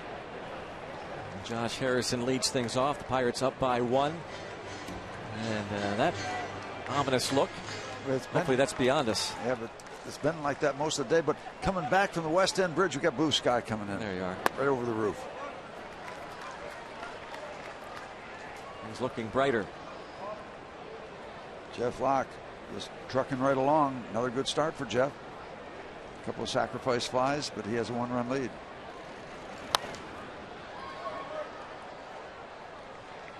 Two and 1 on Josh Harrison. He has grounded out and struck out. Starling Marte, as Clint Hurdle likes to say, he's a game changer, even though, as Hurdle said, some people were down on him. Ball bounced toward third. Frazier, a nice pickup, a 360 spin, and throws out Josh Harrison.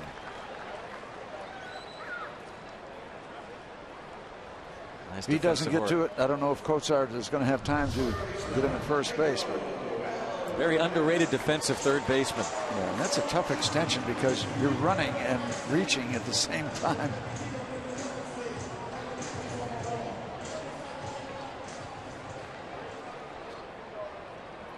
He's one of those players, you look at him on the other side, Steve, that you really appreciate. Quite a ball player, Todd Frazier. Offensively, defensively, he's a gamer.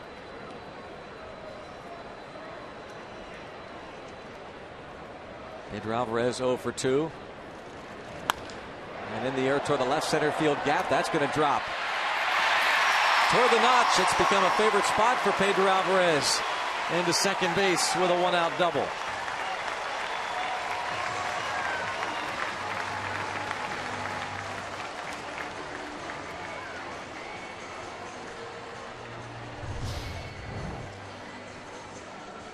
Found the gap. Alvarez, who doubled there in the 5th inning last night, lines it to left center and splits Heisey and Hamilton, the 2 outfielders.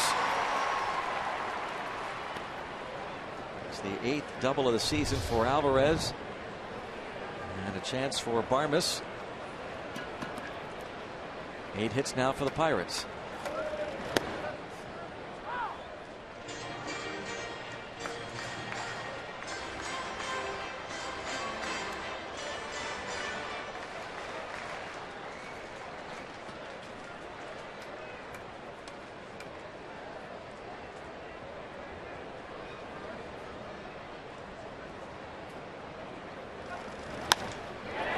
Right field, another inside out swing and a base hit for Barmes.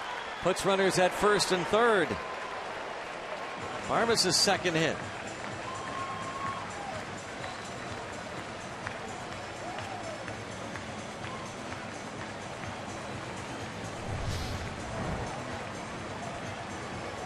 Kind of funny that the Pirates aren't beating Bailey up badly, but they're just getting a lot of hits. You know, we talked about the volume of hits. He hasn't walked anybody yet. And you look at the approach too with these hits. Alvarez the other way. Barmes' second hit the other way. Gabby Sanchez up the middle. McCutcheon's hit up the middle. Polanco, one of his 2 hits right up the middle. Marte, opposite field single. We have to figure Jeff Branson and Jeff Livesey, that 2 hitting coaches for the Pirates, liking this approach. Now with 9 hits and 8 of them singles. There is Jeff Branson. And Sam LeCure starts to loosen up in the Reds bullpen.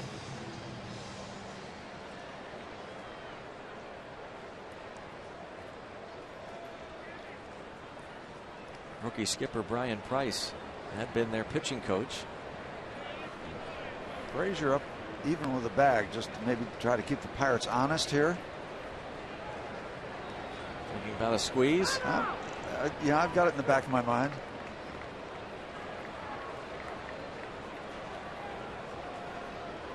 And also always look at those wild pitches. Bailey has uncorked 4.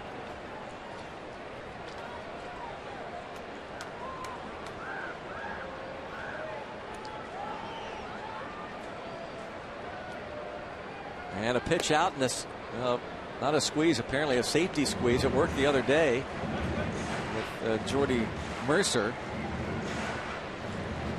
dropping down a bunt. It wasn't a suicide. Reds thinking something was up.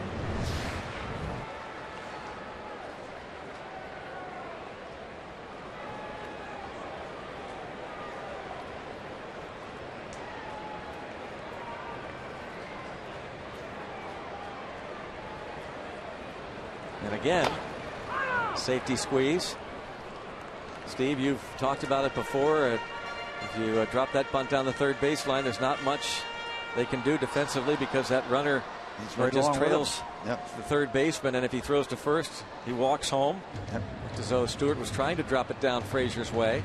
Yeah, because Pedro will come down as far as Frazier will come down, and then they'll see what Frazier wants to do. If he wants to hold on to the ball, he just goes back to third base.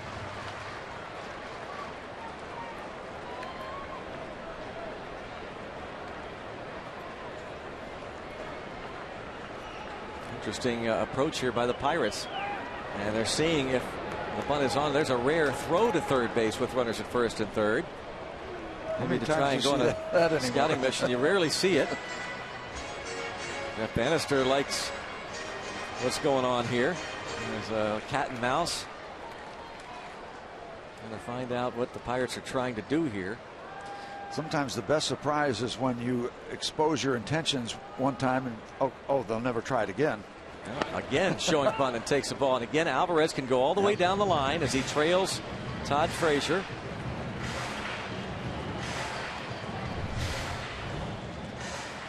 He's right in tandem with Frazier. Everything he does is keyed off the third base. It's got to be frustrating for the defense. You can see a little frustrating by frustration shown by Frazier because not much they can do.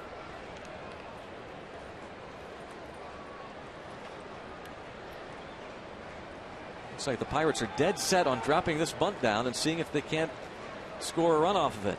You know it's a good play when you can continually try it and try it and try it. You're not going to surprise them anymore, but not bunting this time, but this time Barmes takes off on the 2-1 pitch and it's fouled off by Chris Stewart. You got all kind of things going on.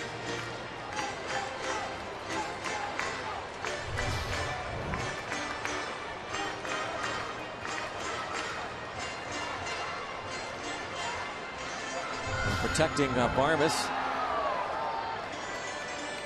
They're not showing much faith in Jeff Locke's ability to bring this run in, are they?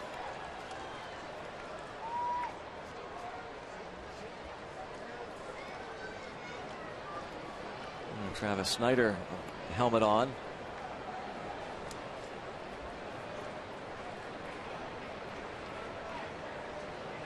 Trying to stay out of the double play, and this little flare caught by Brandon Phillips.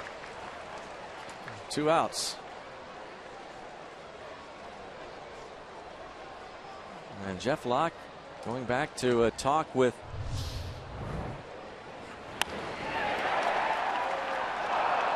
Jeff Bannister, the bench coach, before he heads to the plate. Another look at Brandon Phillips making the play. Chris Stewart thought maybe we have an RBI here. Watch his reaction. 1.5 feet. Close. I wonder what instructions Jeff Locke was getting in a 2-out situation. Yeah, is he up there to take? Is he? I don't know. I mean, Jeff Bannister, is he? Hey, go up there and take a pitch or two. I don't know. Show bunt. See if you can get him to throw it in the dirt. Or take the pitch and let the runner go to second. That's what it was. Yep. Clint Barmes, they're going to give him second base. So Jeff Bannister said, you go up there, you take a pitch. We're sending Barmes, and that goes defensive indifference, which you rarely see in a tight ball game this early on the official score. So make it hurt. Yeah. Make it hurt, Jeff. Shorten up, put the ball in play. Look for fastball. Well, you did, but yeah, you did.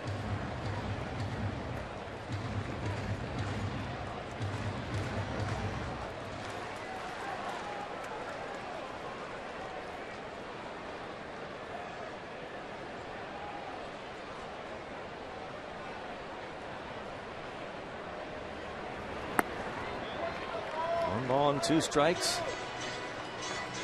Jeff Locke, the Pirates up by 1. Locke has 7 career hits and 73 at bats.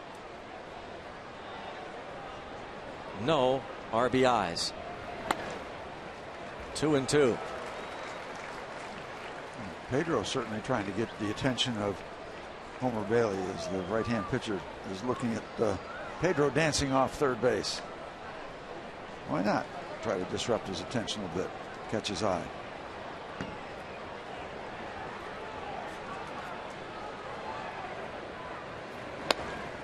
And 3-2.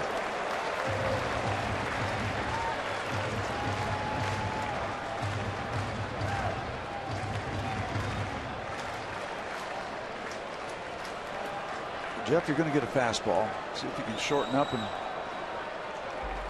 first of all, make sure you don't help him out. Just Try to shorten up, put the bat on the ball. Got a piece of it. All right. Boy, it looks like rain might be on its way as we look over. It'll be coming from the east, which is kind of rare. Yeah. Usually it goes the other way. Looking like it is raining hard in Penn Hills. Eastward. 3-2 the count. Raining hard here now. And ball 4. First walk of the game. Loads the bases. See if Brian Price goes to the bullpen, and we'll see how heavy this rain gets. Here comes Brian Price, and that is going to be it for the starter Homer Bailey. First walk of the game, and a nice job by Jeff Locke, who fell behind early and worked it to 3-2. Pirates have loaded them up. Now Sam LeCure coming on.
Sports is brought to you by Barrel Automotive.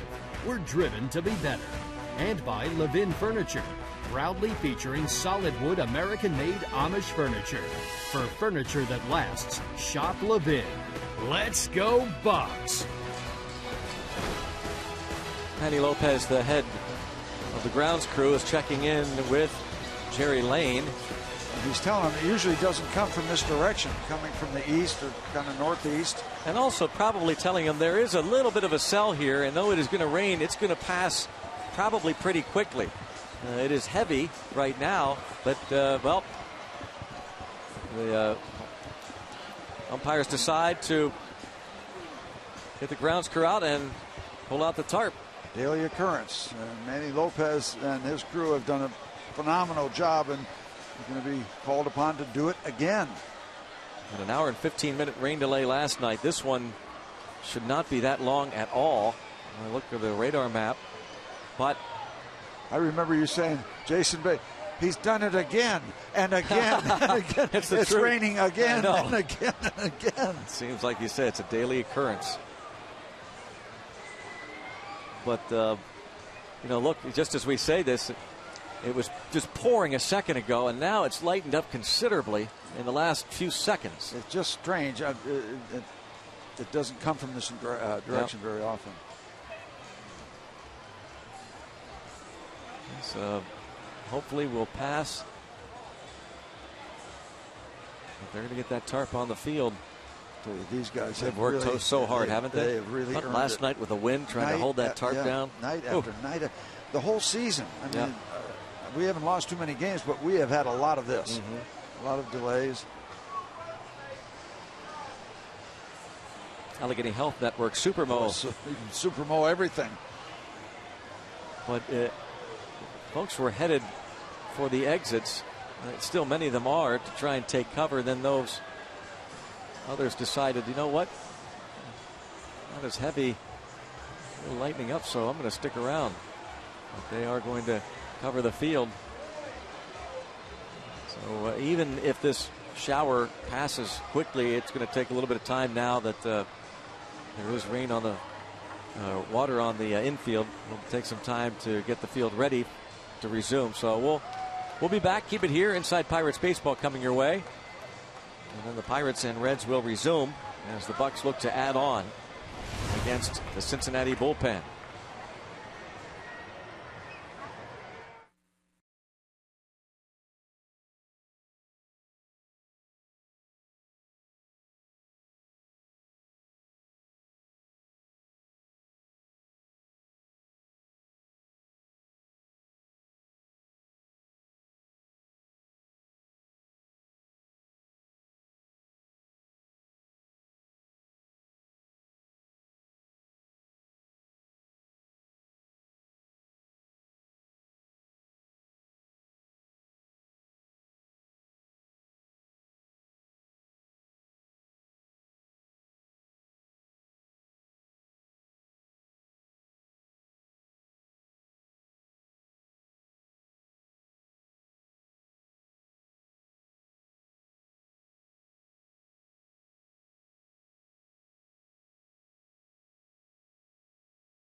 later in the inning, a balk was called on Homer Bailey. That's how the Pirates scored their first run. Starling Marte followed a Polanco single with one of his own. A base hit that would score Jeff Locke. And then Andrew McCutchen into center field for a base hit. And the Pirates had 5 hits in the 5th inning. And then in the 6th, Pedro Alvarez to the left center field gap. Clint Barmes went the other way. And then Jeff Locke came to the plate with 2 outs, fell behind by 2 strikes, and then worked the count full. And Homer Bailey walked him. That was it for Bailey, and that was when the grounds crew came out with the tarp on the field. New pitcher will be Sam LeCure for the Reds. Greg Brown along with Steve Blass and Robbie Ince-Mikowski. The Pirates found themselves down 2-0. 2 sacrifice flies, 1 in the 1st, 1 in the 4th against Jeff Locke. But the Pirates battling back, and Gregory Polanco has extended his opening streak to 9 straight games to begin his big league career. He has 2 hits. Last time up, he had a hard shot back to the pitcher Bailey. Yeah, not only extending that streak, but 2 for 3. He's probably around 400 right now.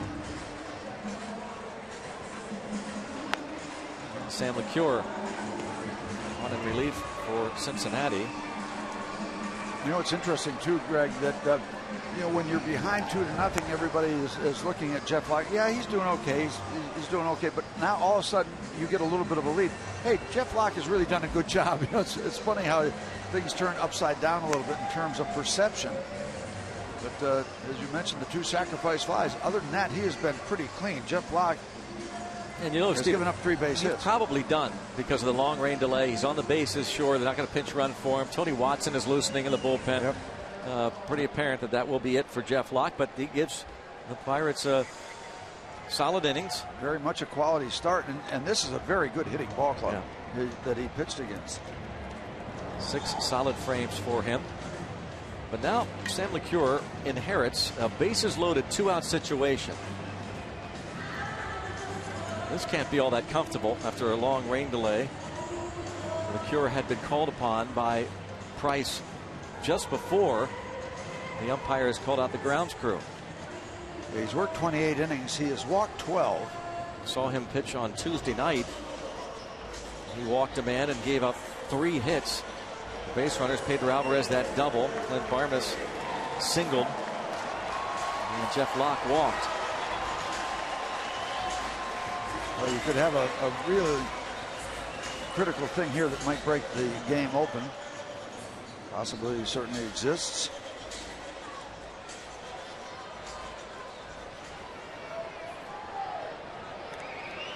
That batting average is at .405, 17 hits, and 42 big league at bats. Incredible start to Polanco's career.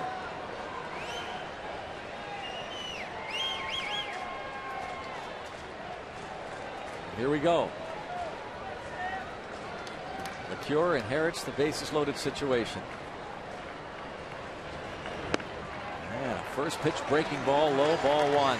And that's what makes the difference in big league pitchers. You know, you come in here, knee-jerk reaction. I just come out of the bullpen. I want to get a strike. We have the delay, and you can't guarantee that's going to happen with your big league pitchers. They have too much confidence. They know what hitters like to do, and they like to do other things. Again, Brian Price was saying just this morning that hoping to get more consistency out of the bullpen, other than Broxton and the closer Chapman. The other relievers have not been as consistent as he would like. A strike on Polanco. And right there, he kind of did have to anticipate the fastball. He certainly doesn't want to miss with 2 somewhat secondary pitches to set up a really difficult situation with the bases loaded. He is stranded 76% of the runners he has inherited. 13 of 17. He has inherited 3 here.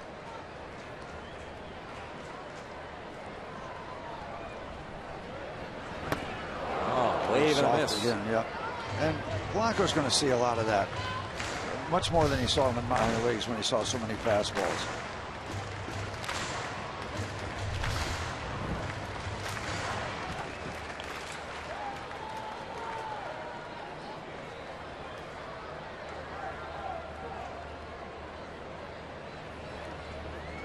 1 ball, 2 strikes.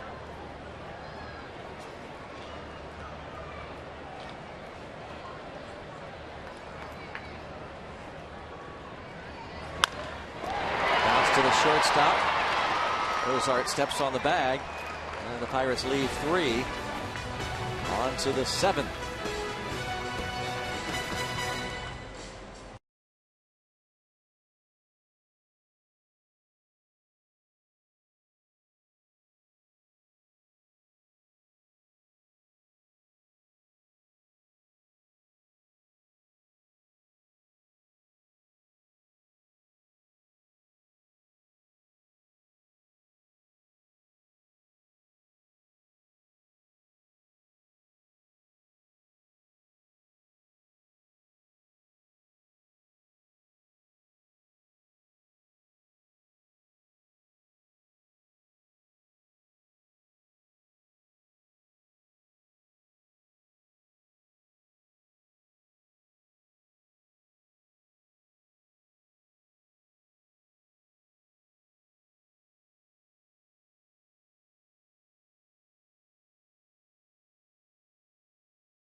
From Garrett Cole after 6 solid innings and 2 runs give it up. Today's Allegheny Health Network injury update is about Garrett Cole, and he reported to the ballpark feeling well today. The plan is for him to throw another sim game on the 23rd in Tampa. He's going to extend that outing by 1 inning. The plan is for him to go 6 innings, 85 pitches after he threw 64 or 65 in his last sim game. So he could come off the DL after the next sim game. And Clint Hurdle earlier today said it's possible, not definite, it's possible that the 28th could be the day he returns against the New York Mets here at PNC Park. Francisco Liriano also played catch today, Greg. 50 throws from 80 feet. This was after 6 days down, so they're going to get more aggressive with his throwing program and move forward. So both guys are progressing well. It doesn't seem to be anything too prolonged, so hopefully they're going to be okay. And a good afternoon for Jeff Locke, one of the guys filling the spots. And nice work by Jeff Locke, filling that spot. And when Liriano went on the DL, along with Garrett Cole. And Cole, that, as Robbie said, the 28th would be the targeted date, that Saturday afternoon game against the Mets, game 3 of a 4-game series. Tony Watson facing Jay Bruce, takes ball 1. Dazzling numbers for Tony, just dazzling numbers. 5-0, ERA under 1.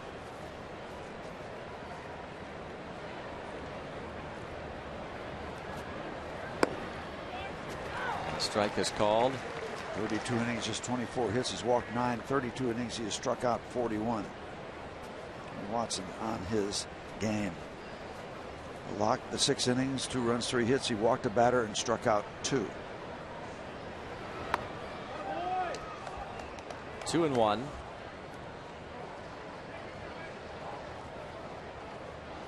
Bruce flied out in the 2nd inning.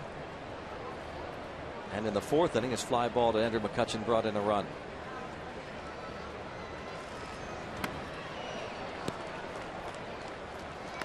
And 3-1. I'd like to see Watson or any reliever fall behind, with the questions coming now to Clint Hurdle about is this just a hiccup now that this bullpen? We saw trouble in Miami.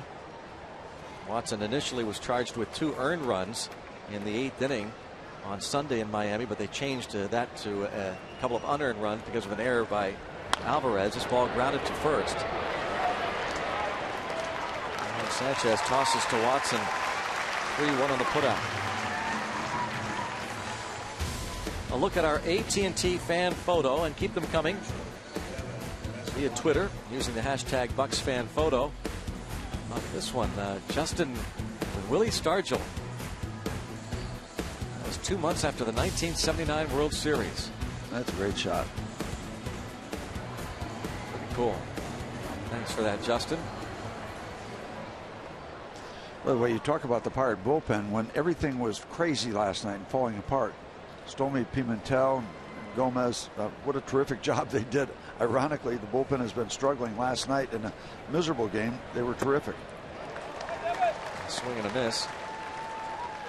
And that's why Clint Hurdle continues to suggest that we all take a look at it game by game, pitcher by pitcher. You know, was that wild game on Friday an aberration against the Marlins?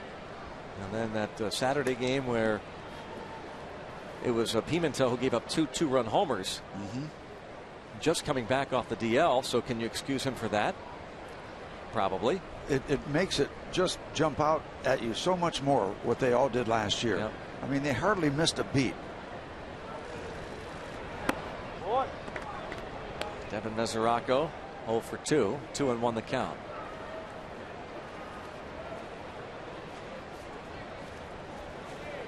And Hurdle also said in questions about Jason Grilli, I prefer to look at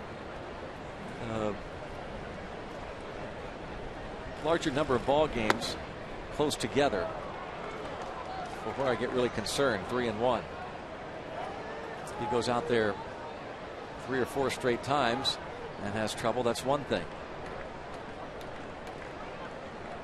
He would use Grilli again today if the game remains close. Ball 4. 1 out walk to Mesoraco.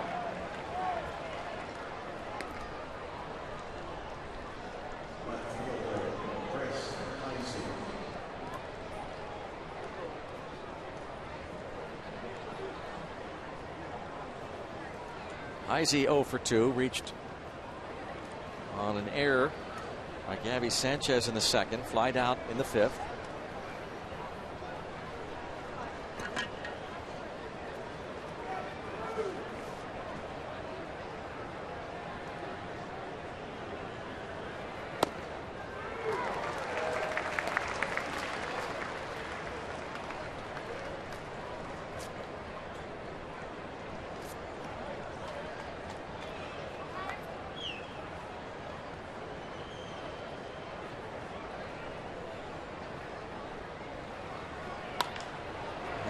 To shallow right. Here comes Polanco for the second out.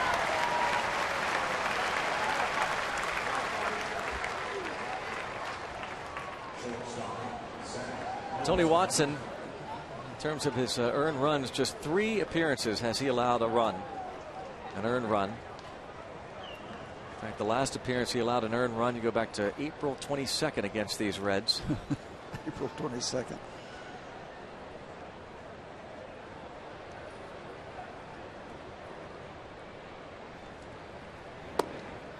Missed in with a fastball to Zach Cozart.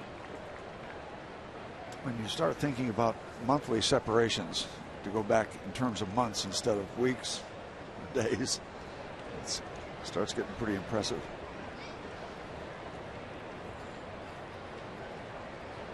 And that's why, Steve, questions have arisen regarding Watson. And he has been so good, you can't help but be intrigued by what he could do, maybe, as they say, in higher leverage or higher pressure situations later in games. You know, he has been a tremendous setup man, mainly used in the 7th, preceding Melanson or Grilli. And Neil Huntington did not discount the idea of down the road Watson resuming that role as starter. Pitches down low and in 3-0. He was a starter throughout his minor league career, most of it anyway. You see a guy with 3 above average pitches. Can't help but wonder.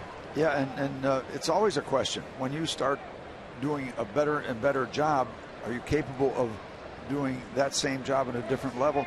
Or are you most comfortable here and this is where you should be at? It's a thin line.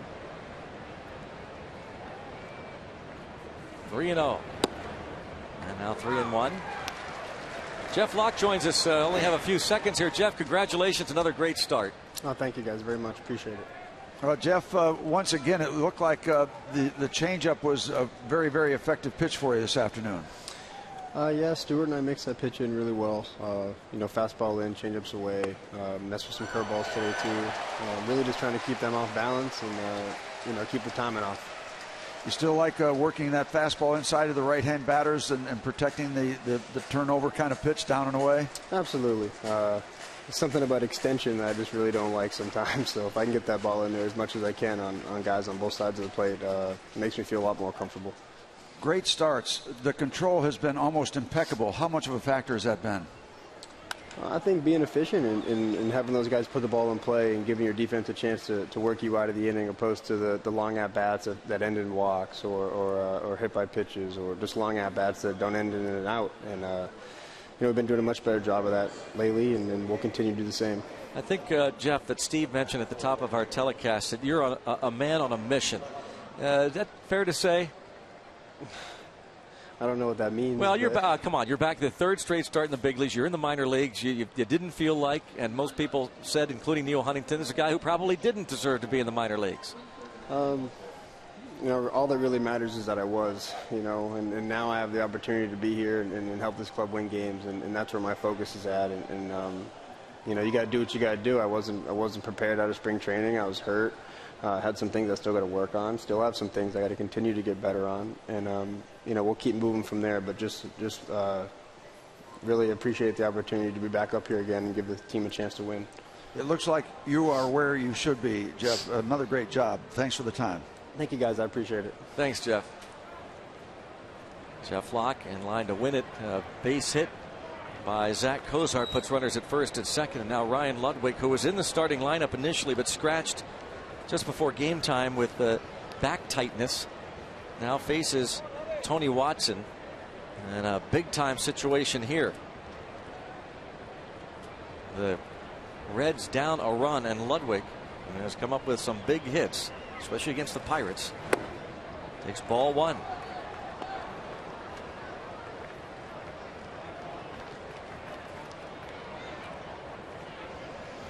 Watson walked Mesoraco with one out and gives up the 2-out single to Cozart. Now Ludwig hitting for LeCure. Off the end of the bat, look out.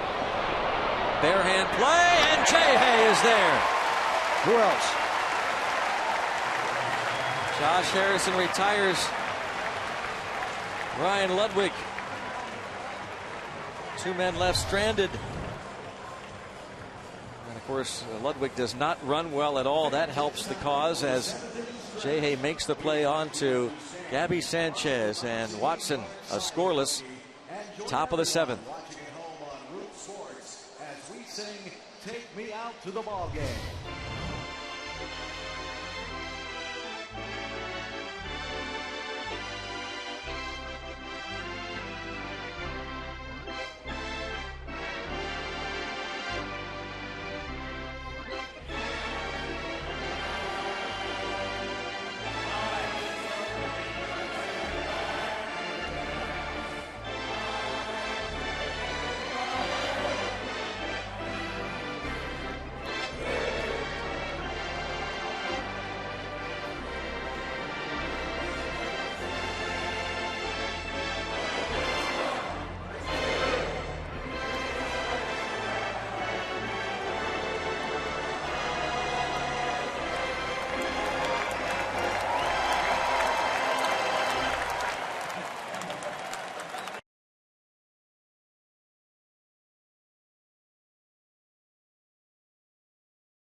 Stage AE tomorrow night. Be careful what you ask for. Well, asking for a victory and get the Pirates one win in this 3-game series. And Logan Ondrusek comes on. McCure faced one batter, retired Polanco. Now Ondrusek will face Marte McCutchen and perhaps Gabby Sanchez. Perhaps Ike Davis. There's a lefty loosening in the bullpen.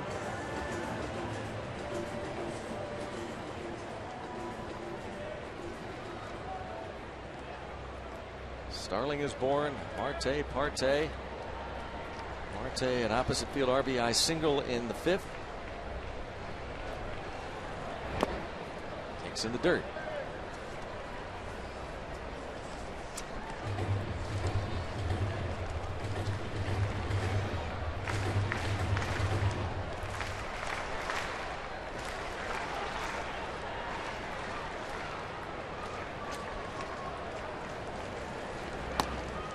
One ball, one strike on Marte.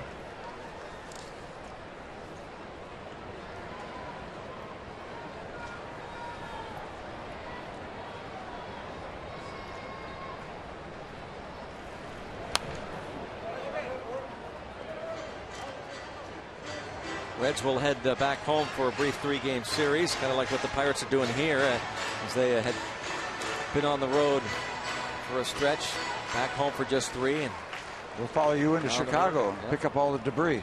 They'll be hosting the Blue Jays tomorrow night in Cincinnati, and then they'll follow the Pirates into Chicago. Fly ball hit well toward right center field, and still carrying, and all the way back toward the wall. Hamilton makes the catch. Gave the fans a thrill. Ball sent toward the right center field gap. And the Pirates have gone over 1 million for the season. 30,710 paid attendance. Last year the Pirates eclipsed the 1 million mark on the 42nd home day, July the 2nd. This is the 39th home date of the season. Good work from Pirate fans. 30,710 and over 1 million for the year. McCutchen towards center field. Hamilton coming on, and he held on to make a fine sliding catch. He's everywhere.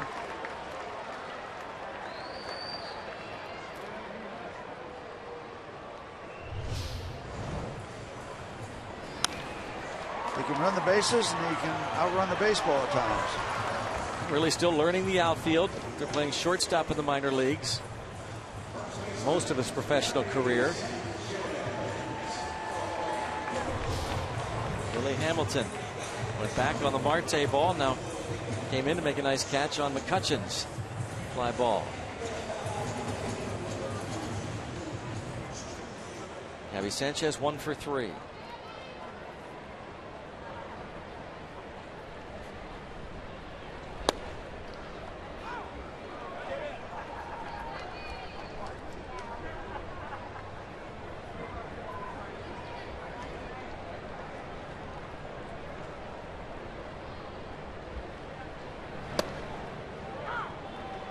Couple of strikes on him.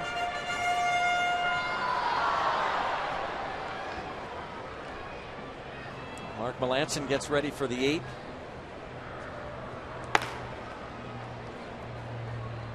The top of the order. And we'll see Mark the Shark right away. 6 more outs to get. Bucks lead by 1.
and may not be reproduced or retransmitted in any form.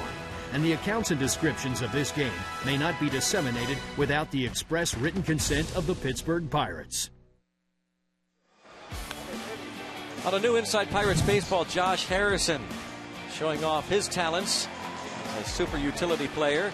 And the 1965 Pirates pull off a rare feat, beat Sandy Koufax and Don Drysdale on our Buck Money moment, and much more. New Inside Pirates Baseball, presented by Allegheny Health Network, debuts tomorrow after postgame on Root Sports. Tomorrow the Pirates will be in Chicago, first of 3 against the Cubs at Wrigley. Charlie Morton against Edwin Jackson tomorrow. Beat Koufax and Drysdale. That doesn't happen very often. Hey, blue sky, blue sky. Alert, alert, alert the media. 35-minute rain delay. Well, blue sky, some sunshine. And Mark Melancon will face the 1-2-3 hitters in the lineup for Cincinnati.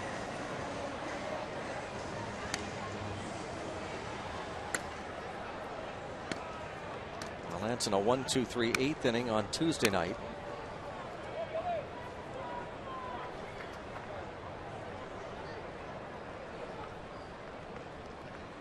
Faced Zach Cozart, Chris Heisey, and Billy Hamilton on Tuesday. Got Hamilton to fly out.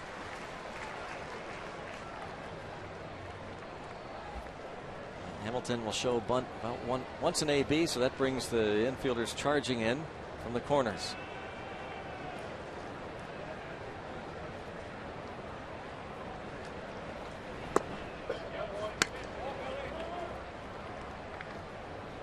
One and one. Imperative that you keep him off the bases now. Yep. A one-run game. He likes to push the ball toward left center, left field. He'll pull it on occasion, but and a couple of strikes on him. talking about last night during the ball game. What do you try to do to a guy like Billy Hamilton? You just like to try to pressure him with hard stuff inside, kind of knock the bat out of his hands if you can. Just take that ability to push the ball. So they're pitching him now. Going back in there. Got him. Yeah, didn't go back in there. Set up back there, but got him on a pitch that wasn't tight on the hands. Breaking ball from Melancon strikes out Billy Hamilton. A good one too, Steve, huh? Yeah, all of a sudden they go back outside. A different area, different location, awkward swing. Melancon's curveball, and now Todd Frazier.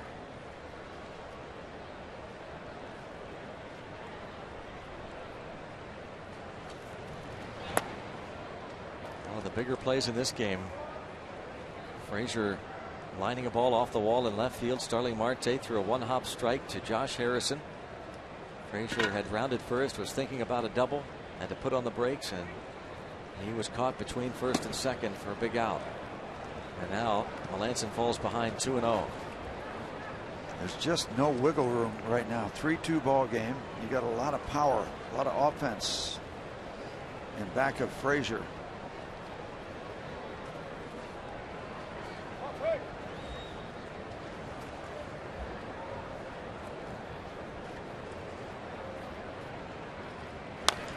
Right side and wide open hole as they had shaded Josh Harrison up toward the middle.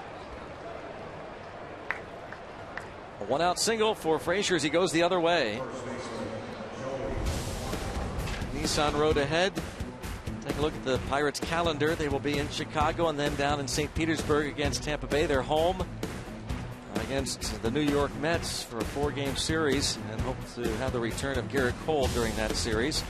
And then the Diamondbacks and Phillies follow, taking us into July. Charlie Morton will be pitching tomorrow afternoon against Edwin Jackson. Opportunities for the Bucks. Stay tuned. They're there, but do you cash them in?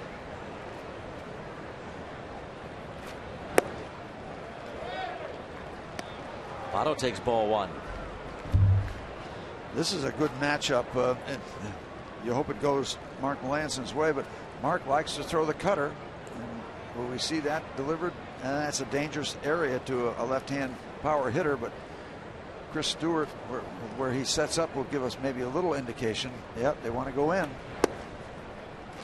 Too far in.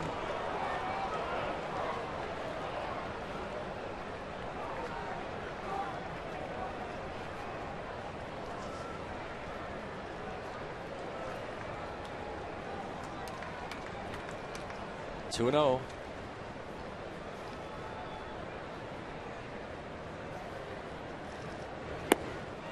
Downstairs, down far enough. It's still intriguing to look down on the diamond with an opportunity like this as you look at the swing and miss, with the Pirates basically giving him a bunt single, but he's a power hitter, so they don't go for that. And here's a scenario: 1 out, 1 run ball game.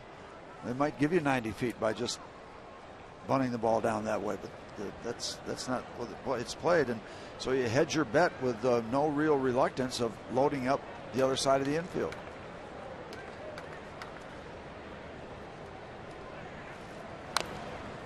Back in with the cutter. 2 and 2. When it comes down to cases, that's Mark's best pitch.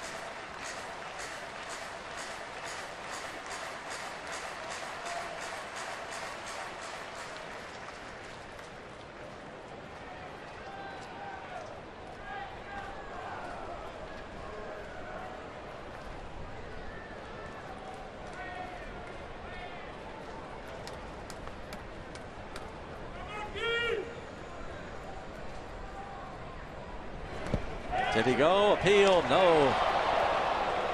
Third base umpire says he didn't offer. It's Mike DeMuro. How close did he come to going around? Yeah, he'll get that call most of the time, and not just because he's Joey Votto, but let's be a little more definitive than that, I think. Although on occasion, he will get it.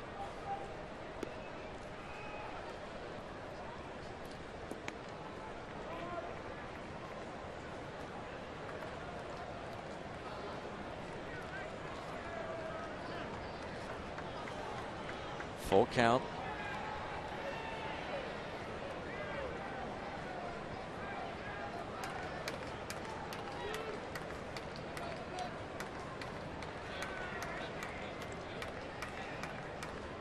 Runner goes from first, and it's driven towards center field. McCutchen will be there. Huge out. 3-2 pitch. You've got to come into the strike zone and get on the other side of Joey Votto.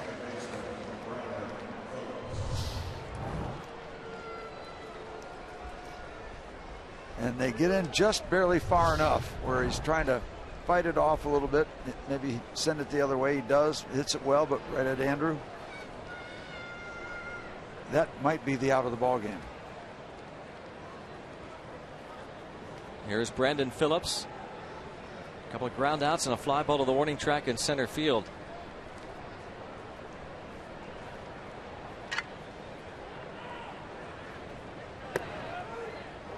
Takes ball one, starts him off with a breaking ball.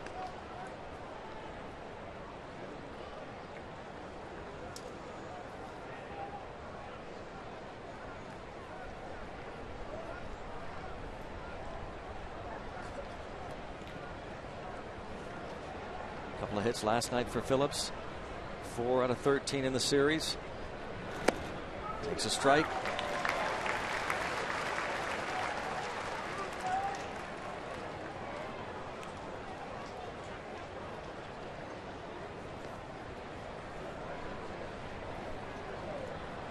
He's hitting .256 this season against Pirates pitching. 11 hits in 43 at bats. This is the 10th meeting of the year.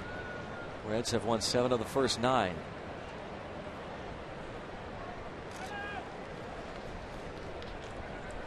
Cincy winning the first 2 games of this series. Bucks will be taking on the Reds again in Cincinnati in 3 weeks. Melanson trying to get the ball to Grilli, and now they're not so sure. Stewart going to talk to him. Well, Greg, this would have been the perfect time for, well, we have a moment segment of the broadcast, but we got nothing. Nothing. Tense moment. Close ball game. It would have been perfect. Yep, no question. And just have to wait till the next homestand. We'll load up the mailbag. Next homestand, we got games coming on the road. We have plenty of while we have a moment in Chicago and St. Pete. You don't own that. You know, you didn't copyright while we have a moment. Yep. 1-1 to Brandon Phillips.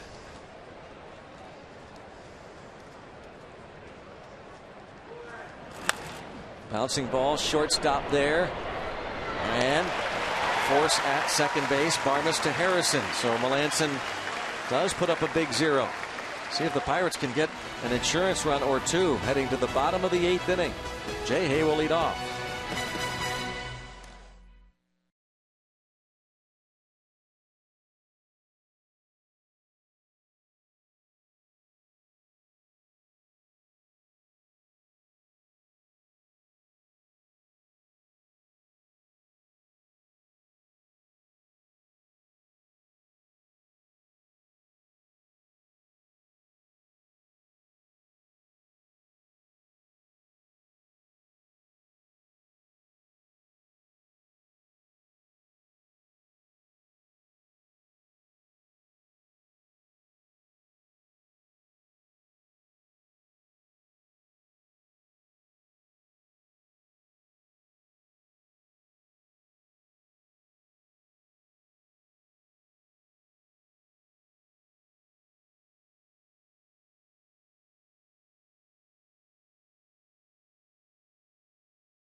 You're wrong. We do have while we have a moment.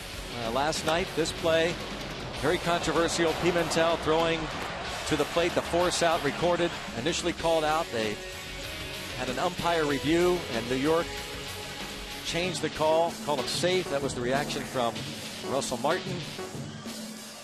They talked about a violation of Rule 713. That's why they overturned that call. Well, the Vice President of Baseball Operations for Major League Baseball, Joe Torre, today, moments ago, issued the following statement. Last night's play at home plate was one of the most difficult calls that our umpires have faced this season, given that the positioning of the catcher at home plate was necessary to record the force out. After evaluating the play and the details of the review, we recognize that this play was not the type that should have resulted in a violation of Rule 7.13. The goal of Rule 713 is to prevent egregious home plate collisions. And despite how challenging these situations can be, we have made important progress in accomplishing that goal. Basically saying that should not have been overturned. A fairly hard hit ball to third, but Frazier will retire Harrison. And just to refresh our memories, Rule 7.13, the new home plate collision rule. Runner may not deviate from his direct pathway to the plate in order to initiate contact with the catcher. Runner would be called out if he violates that, and unless the catcher is in possession of the ball, the catcher cannot block the pathway of the runner as he is attempting to score. The runner will be called safe if the catcher violates this rule in the judgment of the umpire. I guess I would hope, Steve, that Clint Hurdle will also get the second half of that, because the play later that Devin Mesoraco seemed to be in violation of Rule 7.13.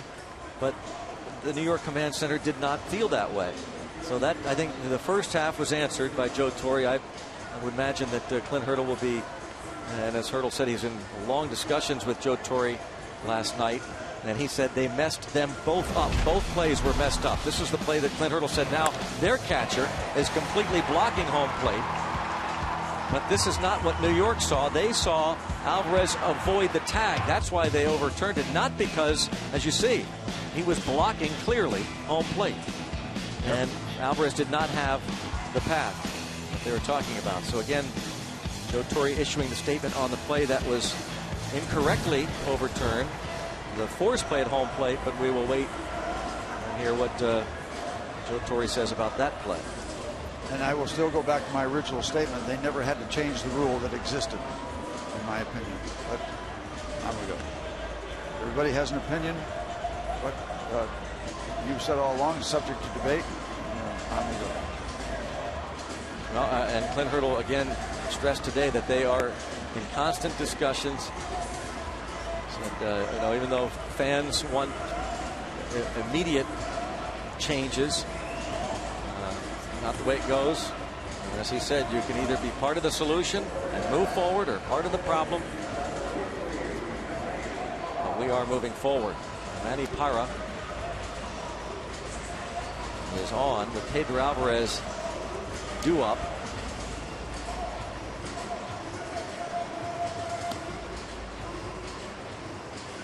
It looks like Jordy Mercer is going to pinch hit for Alvarez the second time this series that Clint Hurdle has lifted Alvarez when Brian Price has brought on Manny Parra.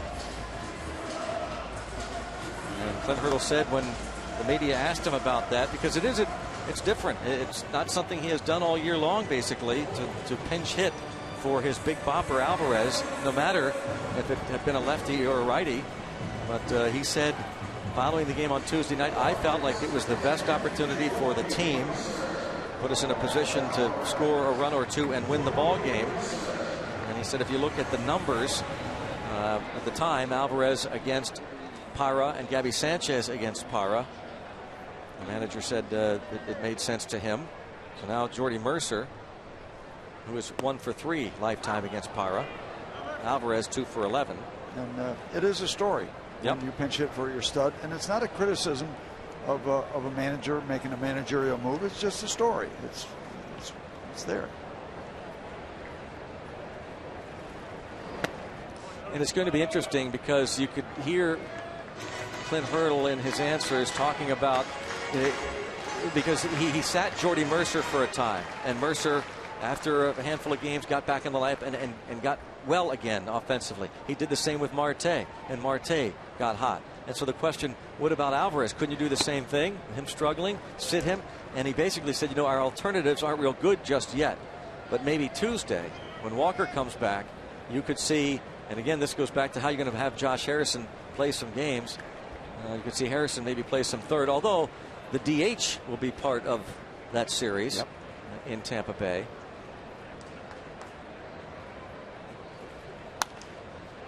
But it is interesting that Alvarez, the same series, is lifted in favor of a pinch hitter. It was Gabby Sanchez the other night, and here it's Jordy Mercer against the lefty Manny Parra. Jose Tabata might have a chance to pinch hit down the road here.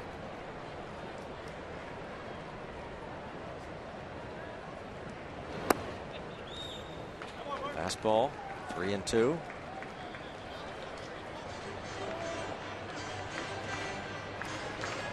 Alvarez, by the way, a double his last time up, 1 for 3 against Bailey. Bailey is on the hook, gave up 3 fifth-inning runs.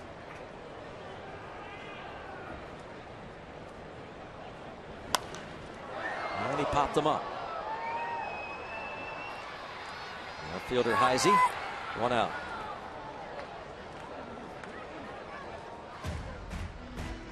Celebrate the life and career of legendary Steelers coach Chuck Noll, a special Sports Beat Rewind. Join us as we remember some of Chuck's greatest accomplishments as a football coach, an advocate of our local community, and an advisor as a Hall of Fame person. Sports Beat Rewind, Chuck Noll, today after postgame on Root Sports.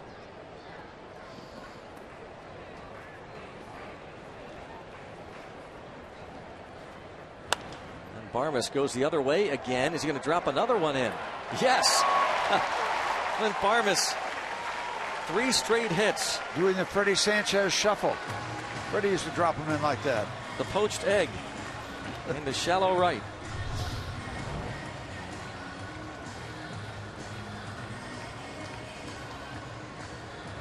There it is. He owns the rights. The sand wedge down the green. Second 3-hit game of the season coming in the last 3 weeks for Clint Barmes. Chris Stewart.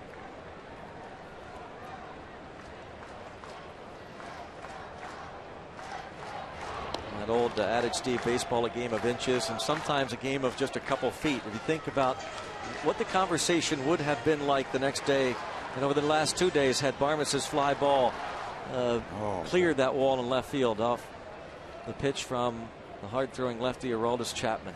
And we thought as it continued to fly that it had a chance. Didn't think so off the bat, but it just continued to carry. But isn't it funny how the conversation turns? You know, we're talking, and rightfully so, about the home run that Grilli gave up in the top of the 9th inning. But what would have happened if that Barmes fly ball had cleared and the Pirates would have won the game on a walk-off against Chapman? And take it back another game to Sunday. Bases loaded in the 9th. Yep. Nobody out. That's right, against the Marlins. Yeah. That was the Russell Martin, I believe. Yep. Ground ball 5-2-3. And it just sat there. They were setting up shop. It looked better and better. And not to revisit, but how about if that play had been challenged in Miami? That 5-2-3. Yep. Yep. What if the Marlins catcher, what if New York had reviewed that? Right? Was the Marlins catcher Jeff Mathis blocking the plate on that 5-2-3? Not properly. Right. At any rate, again, Joe Torre said today that working on it should have not been overturned last night. 1-2 the count on Stewart. He is 1 out of 3. Speaking of overturned, the Kansas City Royals lost for the first time in a long time. Detroit held on to beat them 2-1. Break their 10-game winning streak. You can do some damage with a 10-game winning streak.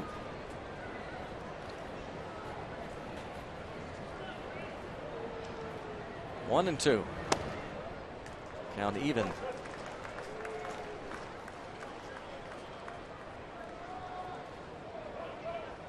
Pedro Alvarez has a 1-for-3 afternoon. Jordy Mercer flies out. We'll assume that Barmes would play second, Mercer short, Harrison third in the reconfigured infield. And there, a delayed steal by Barmes, and he is going to be called out. And here comes Clint Hurdle. Boy, from up here, it looked as though Barmes had beaten the throw, though Barmes seems to be conceding the play. No argument from Clint. And Clint Hurdle does a U-turn. Yeah, he quickly sees that indeed Barmes is out as he fell up short. Had to get like Willie Stargell and call time. Yeah.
Inside the clubhouse, game reaction for the Pirates. Clint Hurdle and our Root Sports analyst. Pirates post game presented by Allegheny Health Network comes up after the game on Root Sports. Analysts.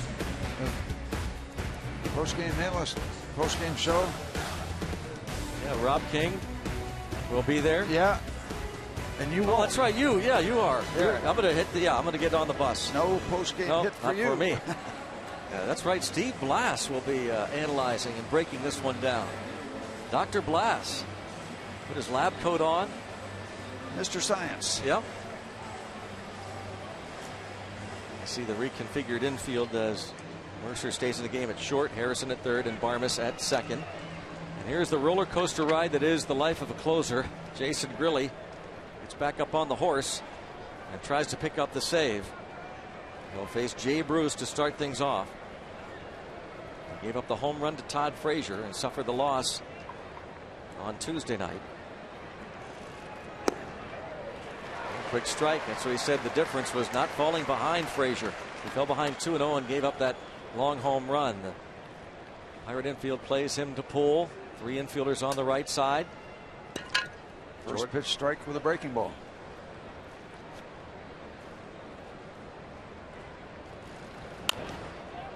Now a fastball, 0-2.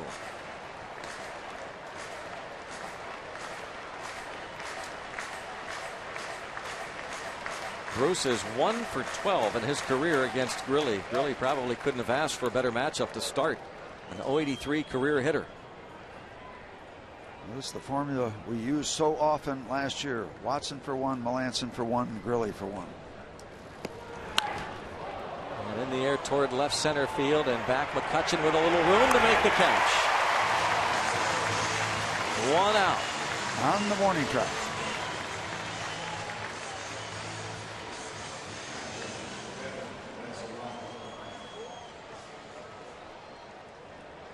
Here now Mesoraco.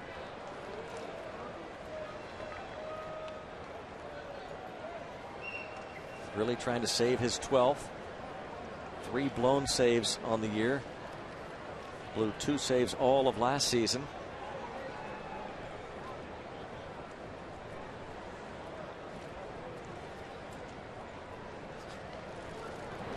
You really do have to have that short memory. Oh. I think it's kind of like a cornerback in the National Football League. You get burned by a quarterback and a receiver.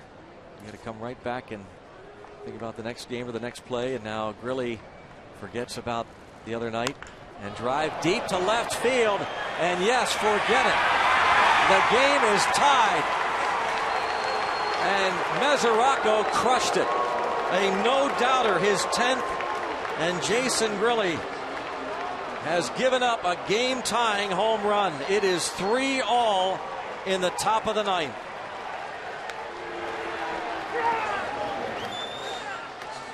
And these last 2 were absolute bombs. Frazier to dead center the other night. Well up on the batter's eye. And this one crushed by Mesoraco. And this might be what Clint Hurdle was talking about. Taking a look at more than just 1, but maybe 2 or 3 outings for Grilli. Right there. Oh, man. That's what they call in the wheelhouse.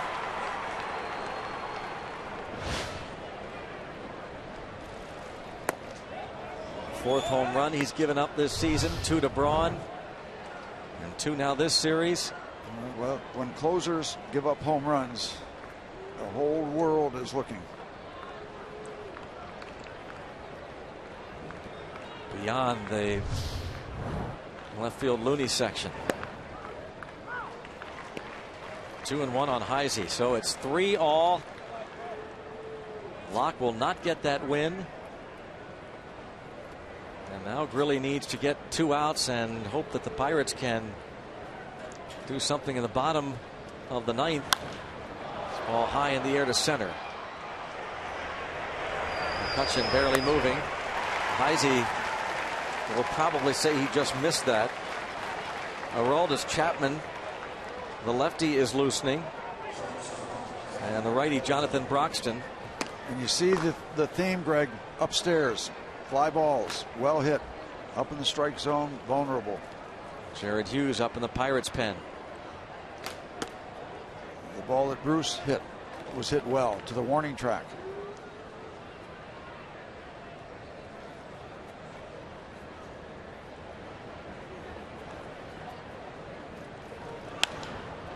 This ball with Marte playing on the warning track has to come racing in and can't make the catch. There's a situation where they're playing no doubles, but it's a double. Playing almost to the warning track against Zach Cozart.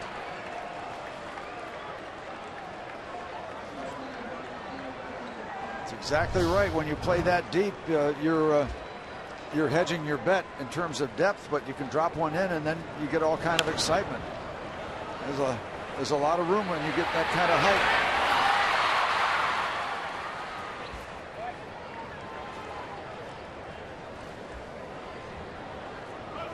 Marte did all he could and almost came up with a great catch.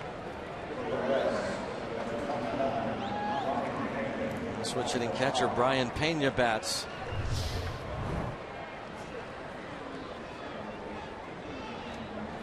So they're trying to prevent a double. They're playing Marte almost to the track. Many times you will do that more so. Well, you do it a lot, but you'll do it more so against the power guys. Cozart has a couple home runs, just 2. Well, Pena tries to give the Reds the lead. It's 0-2. Of course, if you're playing in, he hits it over your head, you get burned that way too. For double, it doesn't have to be a home run scenario. But here we are. The ball game turned upside down.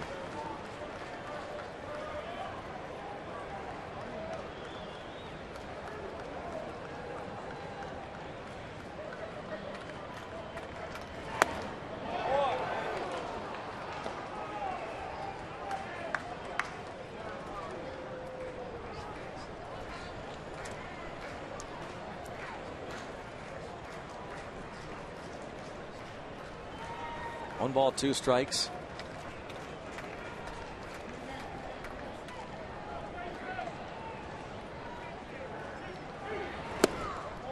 Two and 2 on Brian Pena.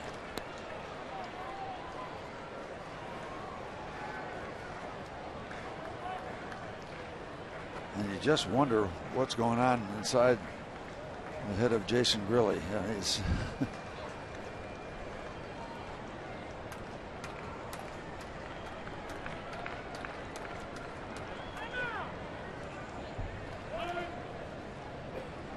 Brian Price going to his backup catcher here. Brian Pena batting for the pitcher Parra.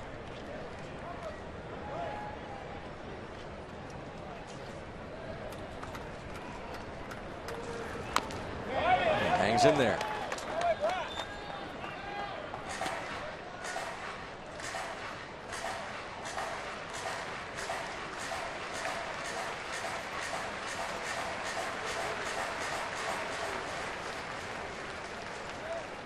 Devin Mesoraco on his birthday ties the game. Number 10 for the Punxsutawney native. 3-2. Now, Brian Price had 2 other lefty hitters available, Skip Schumacher and Roger Bernardina, but instead he goes to Brian Pena.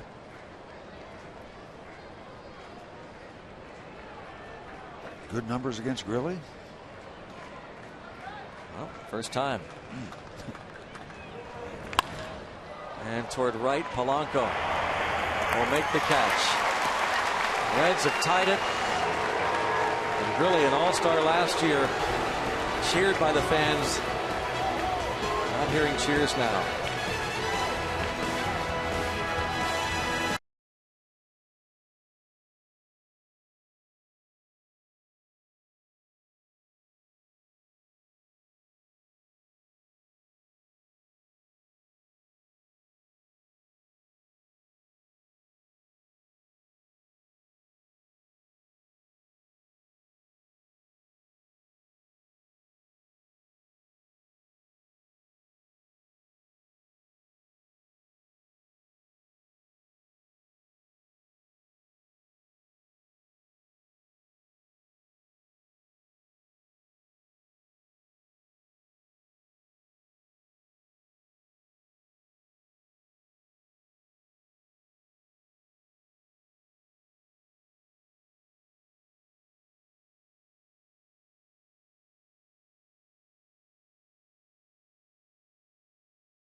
You're an all-star last year and really fighting his way back from so many injuries over his career to get to that position. He was a great setup man for Joel Hanrahan.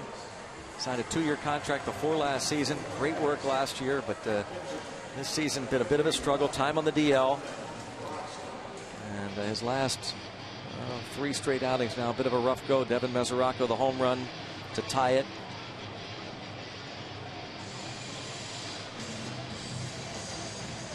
That says it all. Yeah, it really does. You wondered what's going through his mind, Steve. It's easy to rip him right now, but what he does and tries to do is not easy. Broxton on to work with this 0.42 ERA.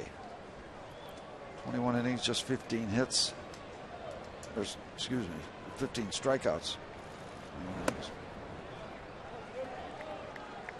Chris Stewart was at the plate when Barmes was caught stealing. Just 8 hits given up by Broxton in his 21 plus innings. It's not easy.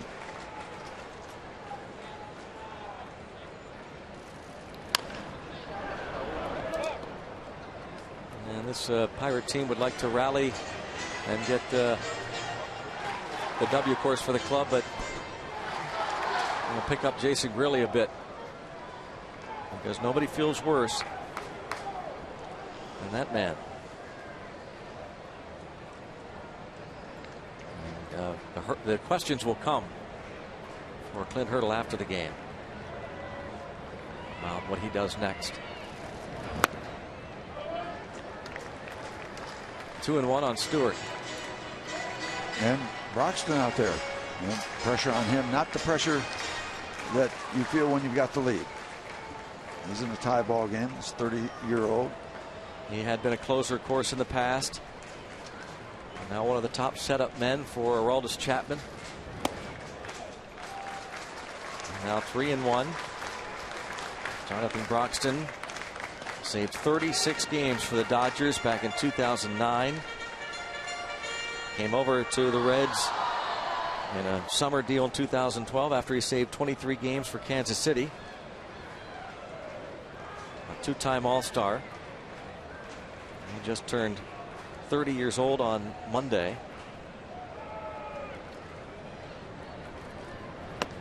And a leadoff walk.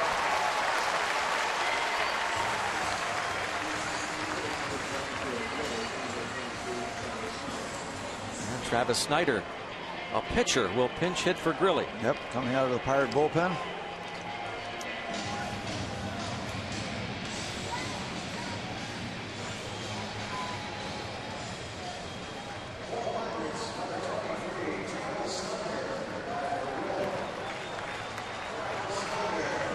By your lonesome in that dugout. Only place.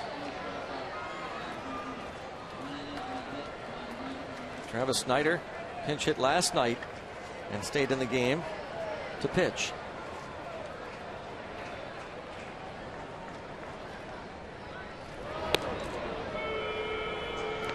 And you're exactly right about your teammates. You're all in this together. You want to rally around. We're talking about rallying around Pedro Alvarez. You know, just whatever you can do as a teammate. And the best thing you can do is pick him up. And this is a scenario where you can pick him up. A lot of Pirate players who've been around a couple different clubs say that this is as a tightly knit group as they've been around. Very close relationships. And there's a ball to Snyder, and that now brings out Mesoraco.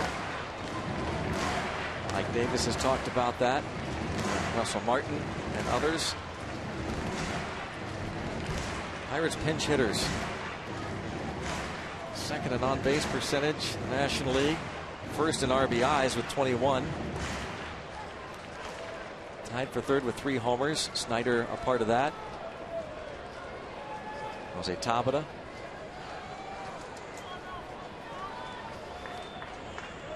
One and 0.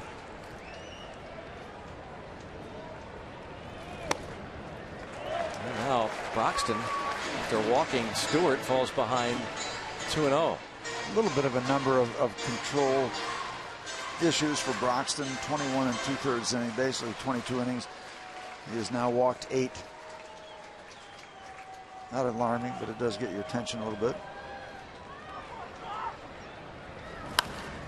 Fouled off to the left, out of play.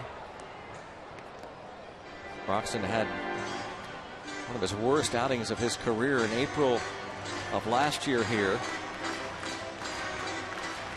In the 8th inning against the Pirates, he suffered a blown save, a 10-7 loss. Gave up 6 runs, 2 homers, 3 walks, recorded just 2 outs.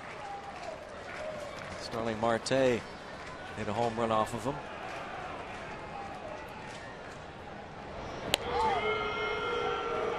Wanting to keep Stewart close. It would be a hit and run. Stewart's not going to steal many bases, and that's not a particularly quick move, but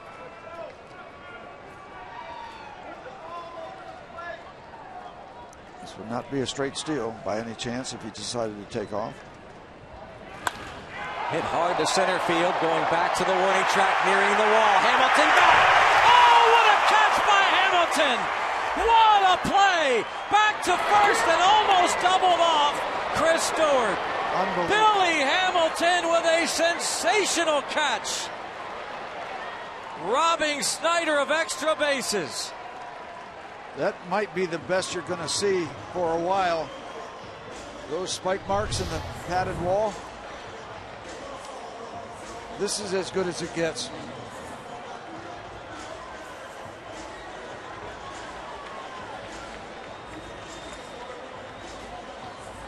Hamilton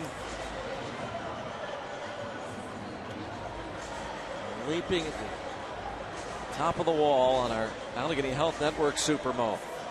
Wow, that ball left the bat. You thought maybe it had a chance actually to get out of here. Snyder hit it very well. You can see that the spikes go into the wall. Last time I saw spike marks in the padded wall, and there probably have been since, down in Atlanta 1,000 years ago. I don't even remember his name. Center fielder for the Braves went up and took one away from the Pirates. Otis Nixon? Yes, thank you. Brian Price checked in with the first base umpire there, Jerry Lane, before going over and talking with Broxton. Well, the rookie Hamilton robs Snyder. Now we have a rookie Gregory Polanco coming to the plate against Broxton. And the thing is, if he doesn't make the catch, he's on the ground. I mean, Stewart is still running. He's at least at third base. Doesn't run all that well, but he'll really set up shop. But it didn't happen because of that man right there. And you got to give him a lot of credit. He made a great catch. What can Gregory Polanco do here? He's 2 for 4. He has hit safely in all 9 of his major league games.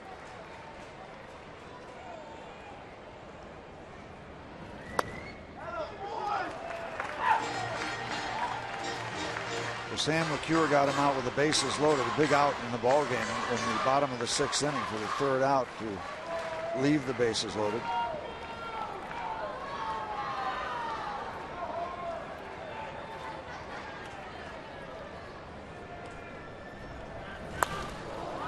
Popped it up behind home plate. It's going to be out of play. Well, he's already had a dramatic moment. His first major league home run off the lefty, Mike Gunn. An extra inning home run that proved to be the game winner. Gregory Polanco. A fan would give him that baseball. He'd exchange one for the other. Think of the 2 fly balls. The one by Barmas. Yes, that's right. The other night. And now this one. Yep. One Barmas hit off Chapman that Heisey tracked down. 1-1. Now 2-1 on Gregory Polanco, the 22-year-old rookie, facing the 30-year-old veteran Broxton.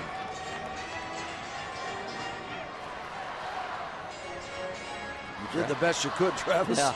Can't hit it much better. Well, you can, but you got robbed. Aroldis Chapman up.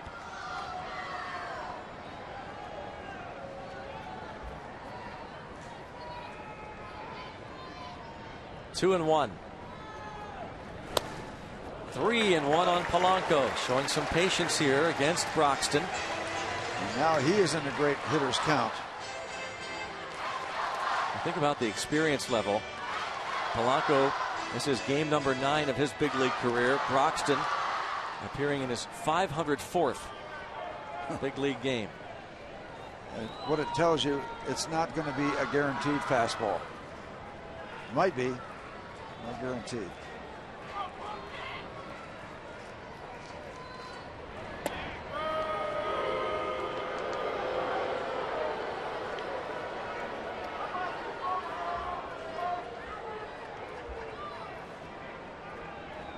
Marte would be next. Bottom of the 9th, 3-all. 3-1 on Polanco. Line to right field, but foul. Boy, he rifled it toward the seats. Sweetheart pitch to hit.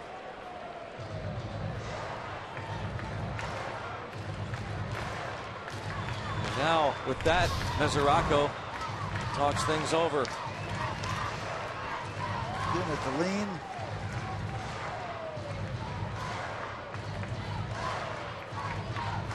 Line foul.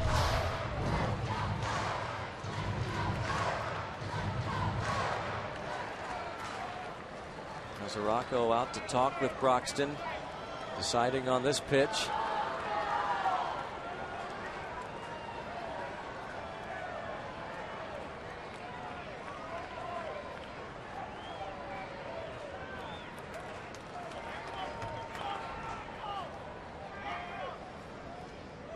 There goes the runner.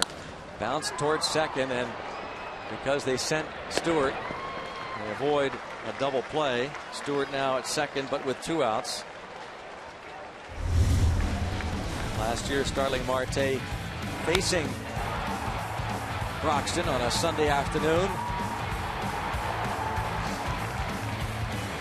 Go-ahead home run in the 8th inning. That disastrous outing for Broxton that we talked about. Marte hitting the go-ahead home run.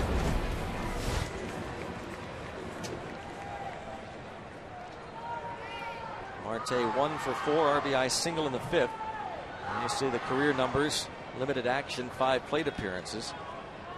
I like that set of numbers. Broxton has not allowed a home run this season. Don't need a home run, just a hit, and they are shallow because Stewart does not run well. That would give them a chance to throw out the potential winning run. Ball 1.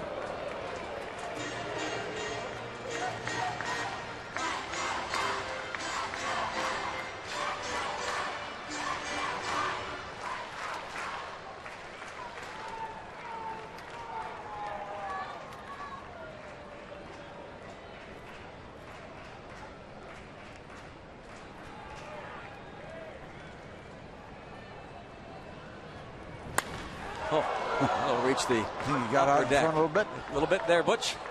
Wow. 2 balls hooked. Polanco hooked one. This one almost hit in back of Starling. Almost hit in back of himself. Way up there.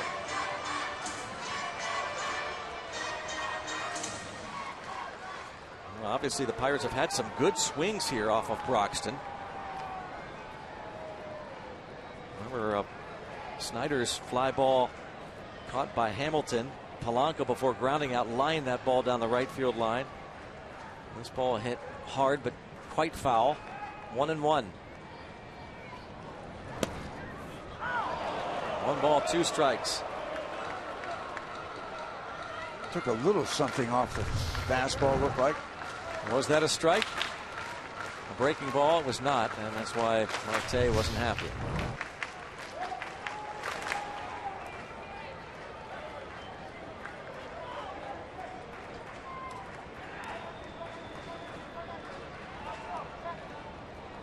One and 2 on Starling Marte.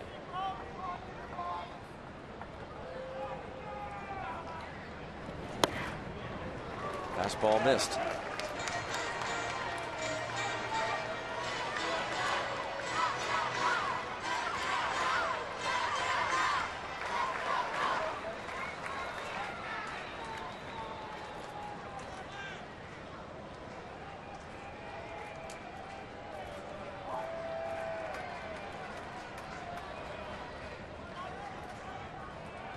2 balls, 2 strikes.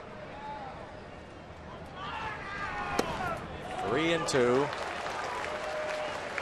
Now you would think, just like everybody else in baseball, with that man on deck, no way you don't give Marte something here in the strike zone. Give Marte a free swinger. You've got McCutchen on deck. Roxton doesn't want to face him. Exactly.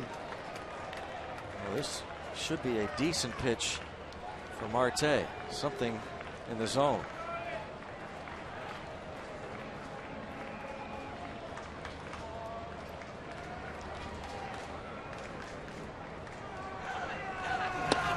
Wow. He walked No it, time. so he'll have to face McCutchen. Or will he? No. Brian Price has the Cuban missile loosening and ready. He is going to go to Aroldis Chapman. Yeah, he's got a chance to steal this ball game. Keep this game tied. Or, well, steal it for the time Yep. being.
Back to that August 3rd, 2012 game in Cincinnati when the game was pretty much out of hand and Andrew McCutchen was hit by that Chapman fastball up around the head, and rare emotions in that dugout.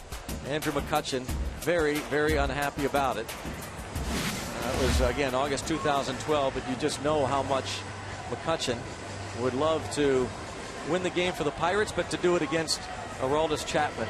And you have to give Chapman a lot of credit for how he has come back from that horrific spring training injury. He took that line drive back to the head.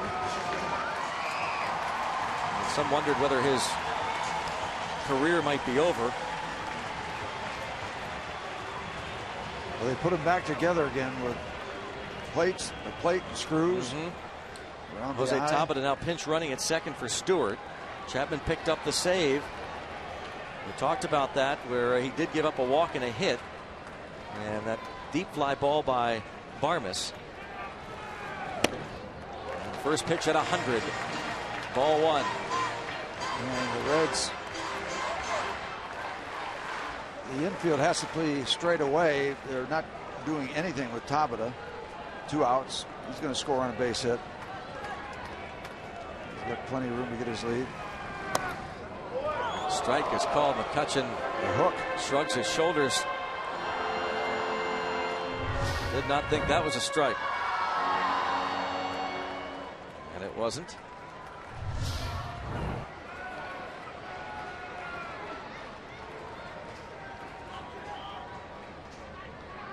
One and one. 101. That is just old-time backyard stuff there. I'm going to throw it as hard as I can and see if you can catch up with it. Never didn't on that one.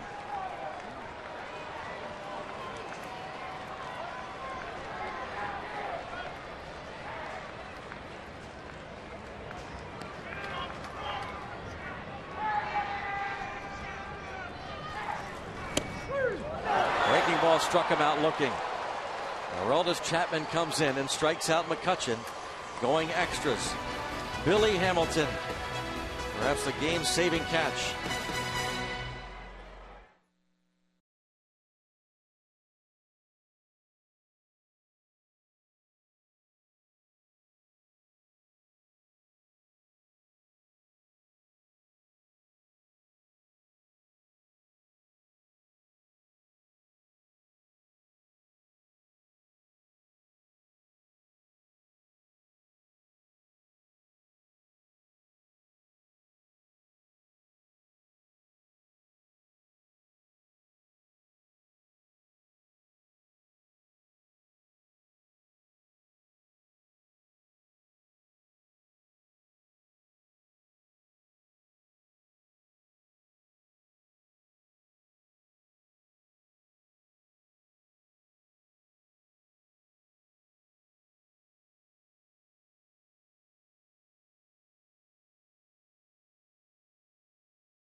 Feed your wild side.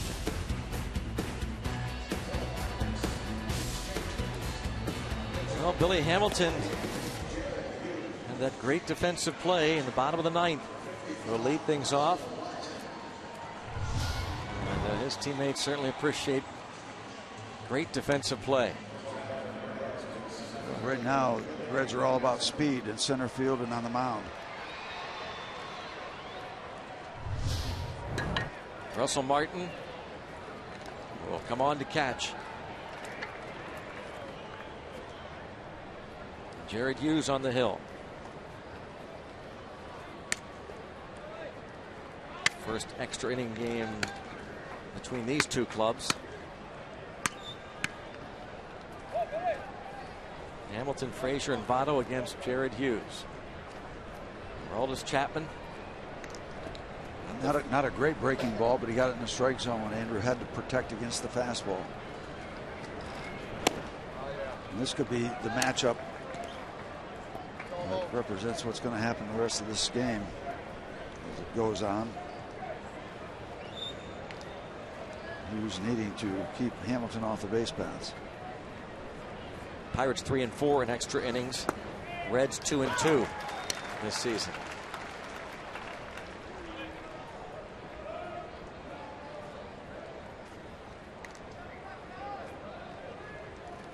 Brian Price went to Chapman early. He can still use him in the bottom of the 10th. Hamilton slaps it the other way and foul.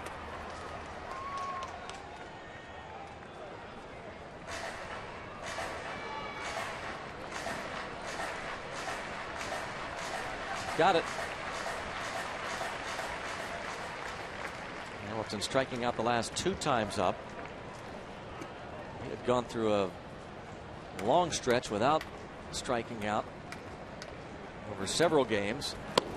Did he? Nope.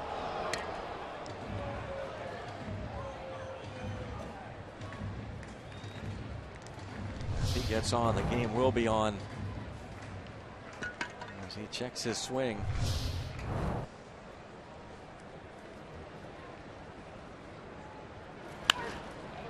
Again, slapped out of play.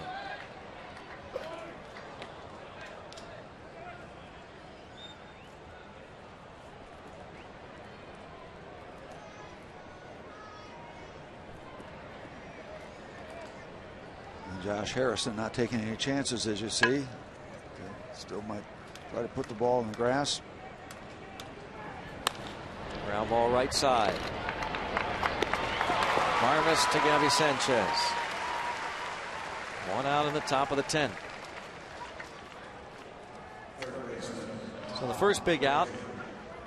And now Hughes will face Todd Frazier. And a big out it is.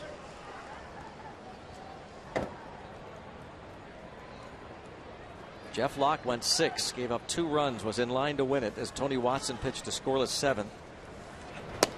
Melanson gave up a 1-out hit to Frazier in the 8th, but then got the next 2. And Jason Grilli, after giving up a fly out to Jay Bruce to the warning track in center field, giving up the game-tying home run to Mesoraco. And a couple of strikes now on Frazier. How do you think Jeff Locke feels? 4 starts, 3 blown saves.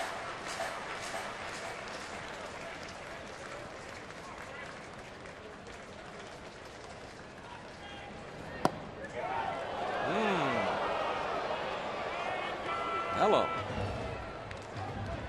That will certainly get a second look, as we'll show it on the grid. Breaking ball just keeps moving and moving outside. You know, that grid is so specified. It's such a gray area on each side, on the corners. I mean, those pitches are so close. When you're up there with a bat, it's hard to decide, you know, what's on the corner, what's just off that corner. It looks so defined when you look at that box, but it's tough.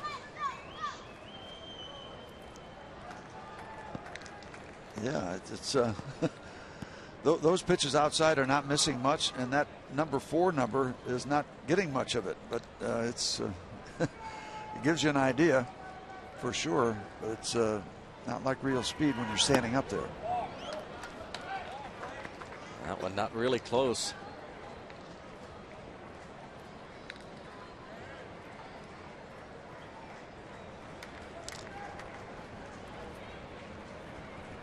Two. Popped it up. Shallow center. And that's going to drop in for a hit. We have seen some flares today. Outfield very deep there. And 3 straight hits for Frazier. Well, we started out this 12:35 game as lunch with the Bucks, but tweaked, suggesting it's dinner with the Bucks. Bonus baseball.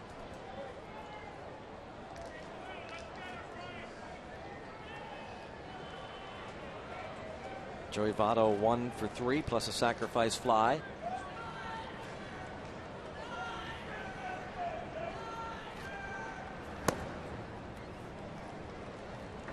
Ball 1.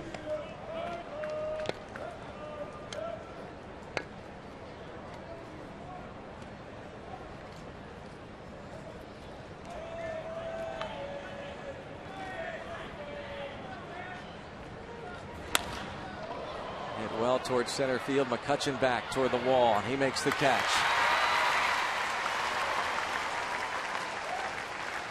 Votto is out number 2.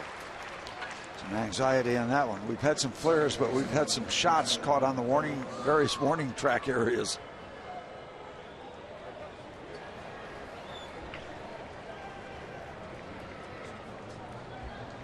Two outs. Brandon Phillips 0 for 4 in this one.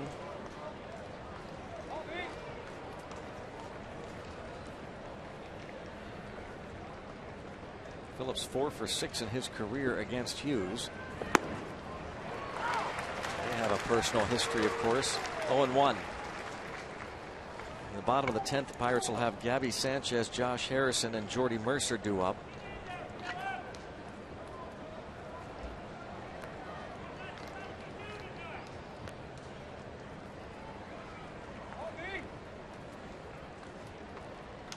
Runner takes off, and they finally yell to Jared Hughes. They've got the runner caught between first and second. He'll be tagged out. Todd Frazier is caught stealing. Bucks will have a shot in the bottom of the 10th. Still tied at 3.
of the 10th.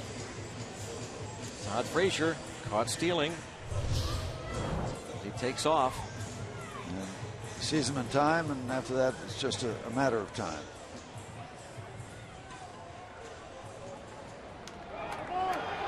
Trying to guess right. Jared was committed to go home. Now Gabby Sanchez against Aroldis Chapman. Another start with a breaking ball, the same way he started Andrew. Sanchez is 0 for 5 against Chapman in his career. When he is throwing a curveball for strikes combined with 100 miles an hour, it's not fair. It's not fair. It's not too tough, it's 10 tough.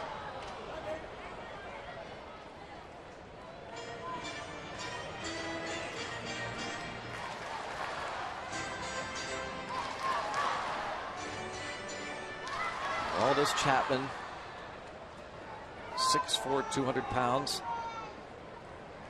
Signed as a free agent by the Reds in 2010. Cuban defector.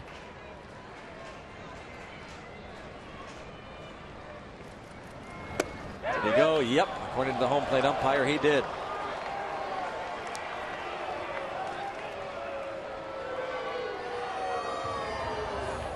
Second strikeout for Chapman.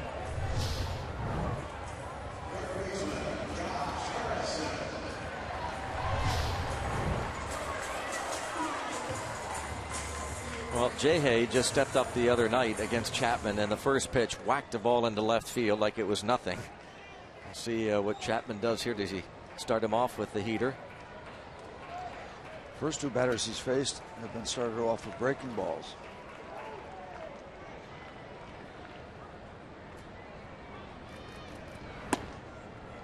Starts him off with a breaking ball. Well, the thing is, if you throw 100 miles an hour as a batter, you can still look for it and you can catch up with it swing wise, but if it's 100 in a good spot, you're still going to have problems. Oh, maybe the dirt. That breaking pitch, and that got the home plate umpire, Mike Estabrook.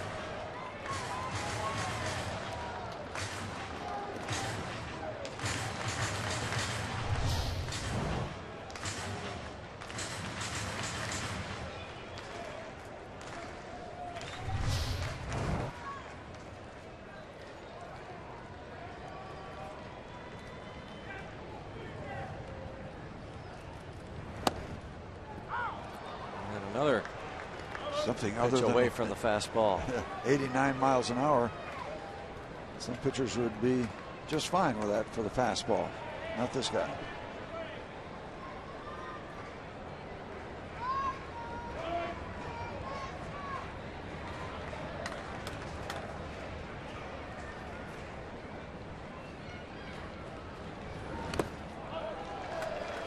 Three and one. Has Chapman thrown a fastball yet? No, not to him. Or maybe to any. we saw a couple earlier, but not to. No, I mean to Harrison, because Harrison whacked that fastball, that first pitch swinging the other night. And, he has not seen a fastball here. Is it coming on the 3-1? You figure. Yep. 3-2.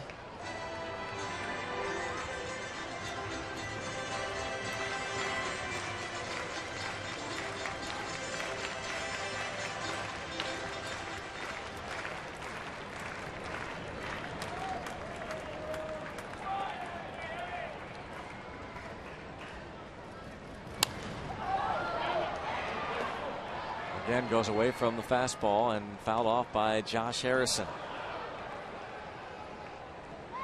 Harrison has bounced to short, struck out, and the last two times up, grounded to third.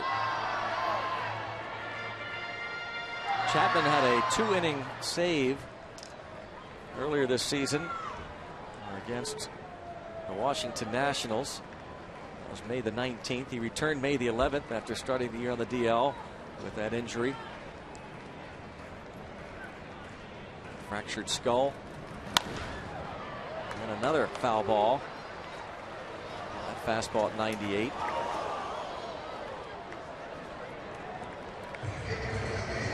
Brian Price went to Chapman last inning to get McCutchen, and he got him. Struck him out looking. Struck out Gabby Sanchez swinging to start this 10th.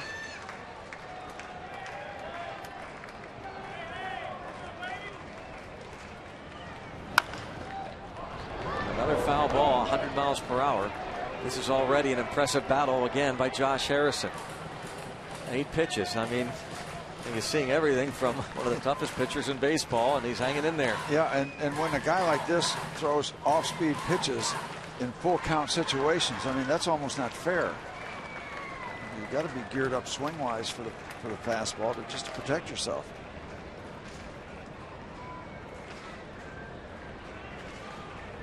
Another 3-2, and he got him. Again, away from the heat. 3 batters faced, 3 strikeouts for Aroldis Chapman.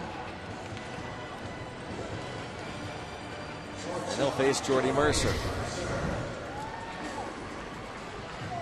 With the slider this time. And again, because your bat is speeded up so much, you're swinging for the speed of a fastball, and it doesn't have to be a strike. Your swing is already committed. Strike 1 on Mercer. Pinch hit in the 8th inning against Manny Parra and fly to left. Amazing. You watch the radar gun against Chapman, and 99 doesn't excite you. 100 gets your attention.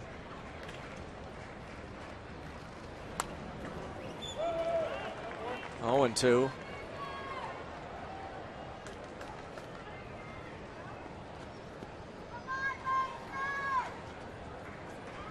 Chapman has retired 34 of the last 38 batters he's faced. 44 of the last 49 batters he's faced.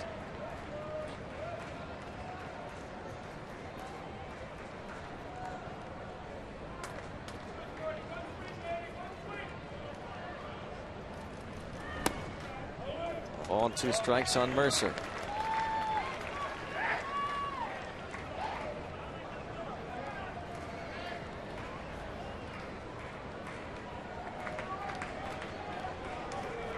Bottom of the 10th.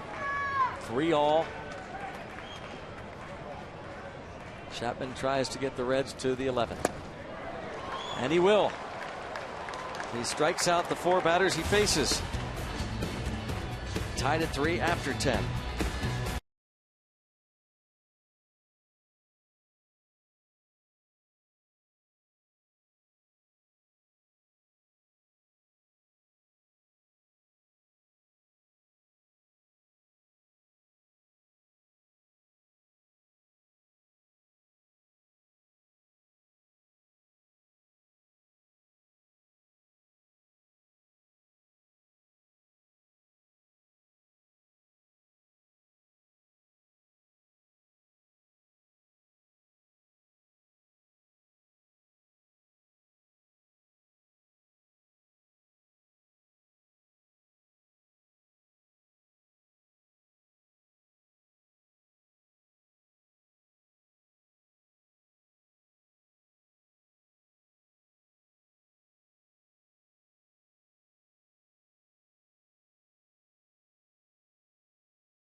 Beef jerky. You do well outside. Is that better than Milwaukee does it? Absolutely. I know it's better than John does it. Reds fans have their rally caps on. And Jared Hughes pitched the scoreless 10th and was facing Phillips with Frazier on first and 2 outs. Frazier caught stealing, so Phillips back to the plate. Jay Bruce to follow.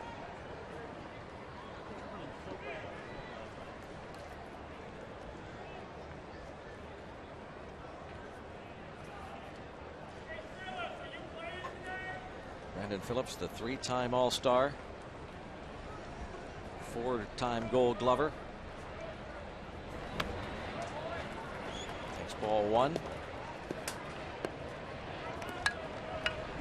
He will turn 33 years old in 9 days. A lot of trade rumors over the winter that the Reds were looking to deal Brandon Phillips. Apparently couldn't find any takers. And a fastball missed, 2-0.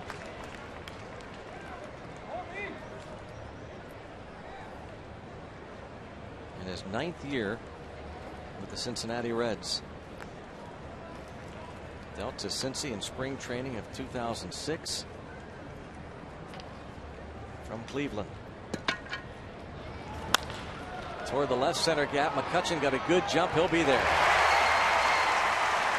Phillips lines out to center.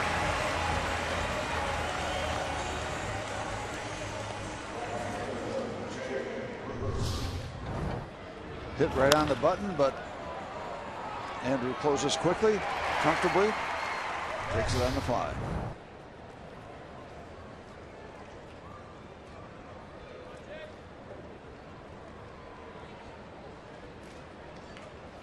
Jay Bruce has flied out to McCutchen 3 times. In the 4th inning, his fly ball scored Joey Votto. That sacrifice fly made it 2-0. Pirates scored 3 in the 5th of Homer Bailey. Bailey went 5 2/3, gave up 9 hits, 3 runs. Sam LeCure got the last out in the 6th. That was after a 35-minute rain delay. And Logan Ondrusik went 1 1/3. Manny Parra 2/3 of an inning. Broxton got 2 outs. And Chapman 1 1/3. And into the shift to the second baseman. Armas to first, 2 outs. A couple of balls hit hard, but right at the Buccos. Here's the man that got us to this point. The villain. Mesoraco's home run off of Jason Grilli in the 9th tied it.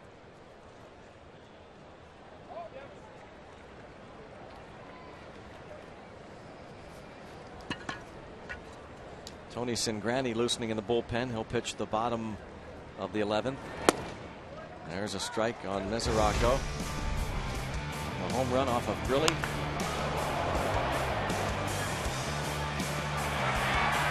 Tops his total from last year. Birthday boy ties the game. Check swing roller. Jared Hughes races over there, but Gabby Sanchez will keep it himself. Nice work, Jared Hughes. 2 scoreless. To the bottom of the 11th. Tied at 3.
late inning shots from our Allegheny Health Network Supermo. We got Maul on the left there. We got Keith Reese on the right, taking care of our Supermos.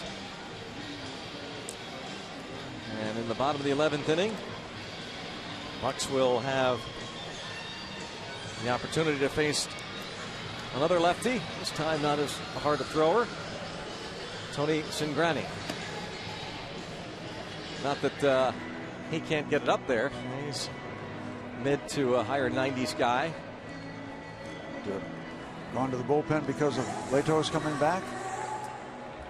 Yep, making his 13th appearance of the season.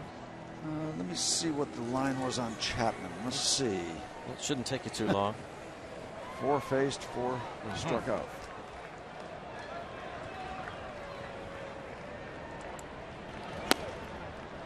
Barmes, 3 straight hits.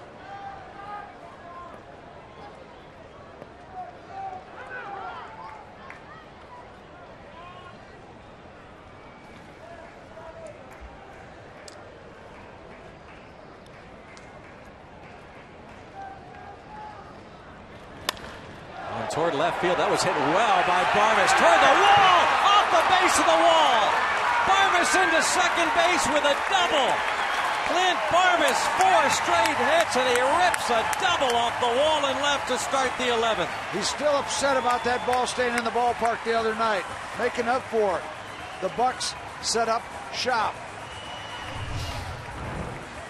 Just looking for something and getting it.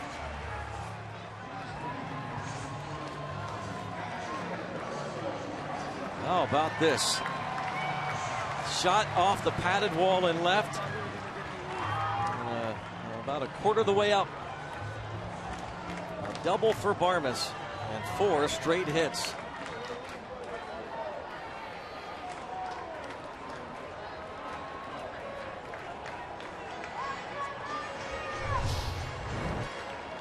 Barmes trying to get him home with the Pirates a W.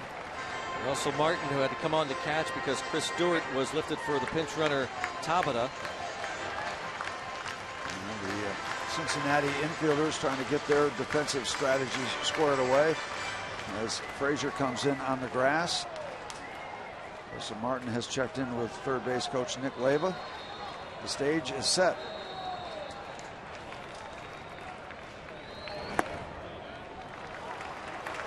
Fastball, this ball 1. No indication of a bunt there.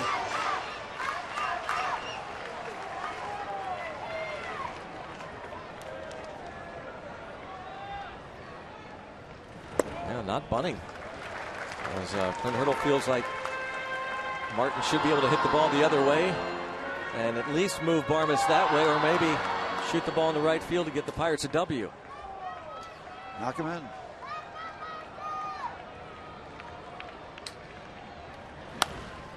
Trying. Get the ball the other way, not in the air. And Bruce has a very strong arm, so it's actually a good thing that ball went out of play. Barmes doesn't run all that well, and Bruce, with that strong arm, might have a shot at throwing out Barmes at third. 7 career walk-off hits for Russell Martin. 3 of them last year.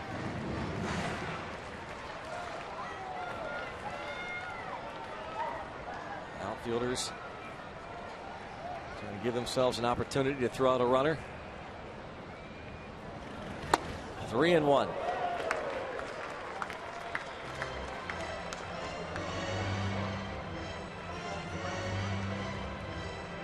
On deck, Ike Davis. Bat for Hughes.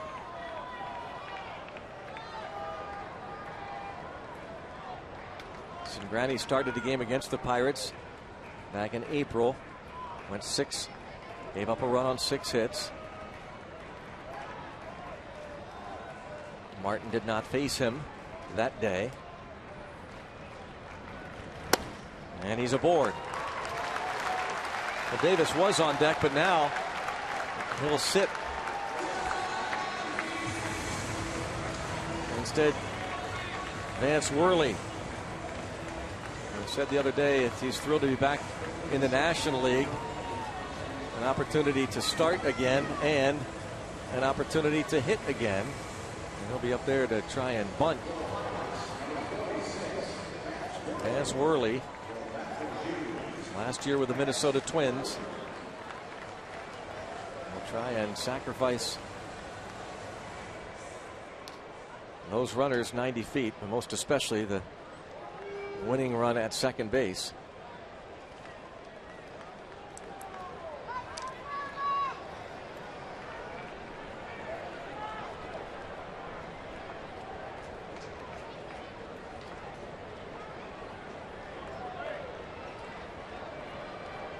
Vance Worley, a nice strong start the other day in Miami, and now the wheel play is on, and he takes a ball so that wide open, especially the left side of the infield. Shortstop Cozart covered. The corner's charged. It makes sense. They really can't take a chance on letting runners on second and third with one out. They just can't do it. So I'm not surprised they tried it there. That can change with every pitch. I wouldn't be surprised if they did it again. Try to get the force.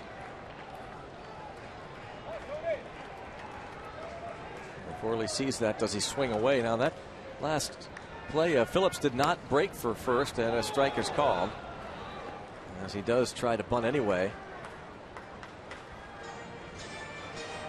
Bunting right into that wheel play. Right, and one of the real responsibilities in the bunt play defensively is for the pitcher to do his job, to go over and protect that third baseline. So you let your shortstop get over there because the third baseman has already committed.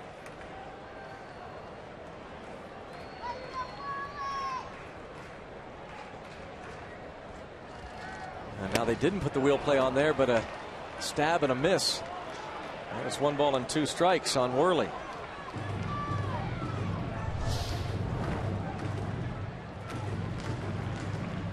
Not a good looking attempt.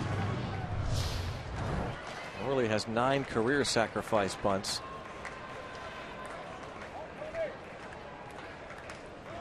As far as the Pirates are concerned, I think Charlie Morton has the most bunts on the club.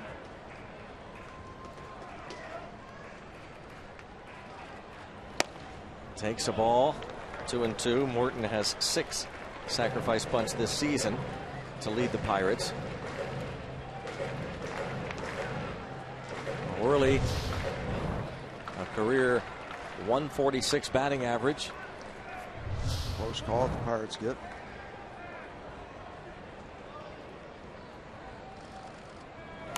Bunts it foul for the strikeout.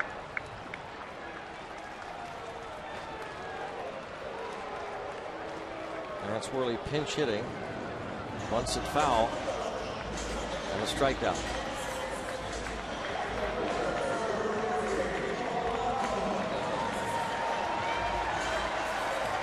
Gregory Polanco against the lefty, Tony Cingrani.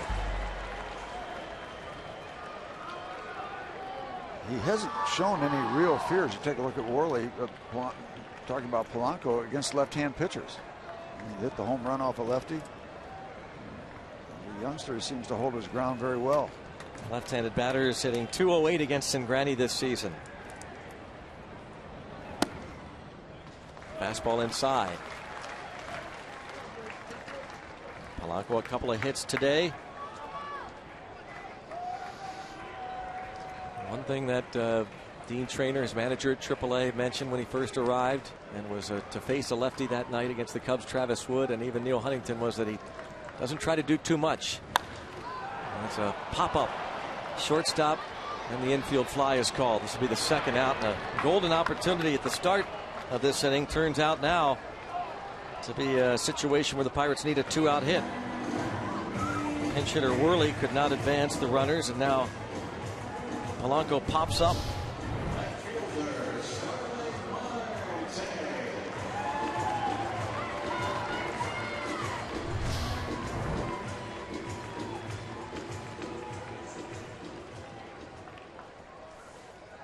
Starling Marte.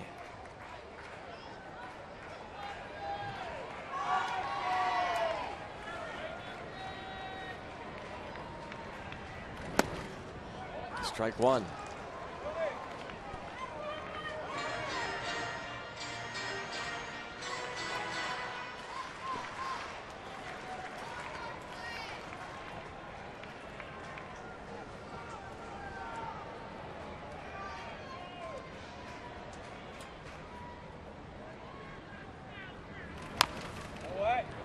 Now Cingrani out in front.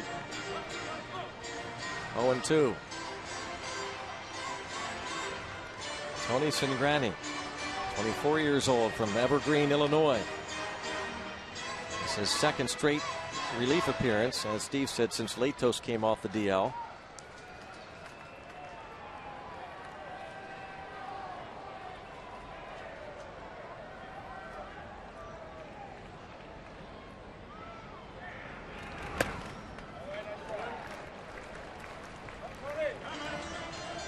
Ball and 2 strikes on Marte.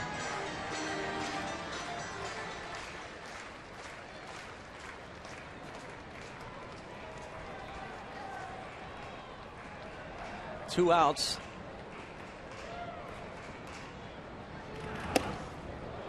And 2-2. Marte struck out his first 2 times up today against Homer Bailey. Fell behind in the 5th inning, but came back and singled in a run off of Bailey. Flied out in the 7th against Logan Ondrusek and walked against Jonathan Broxton in the 9th.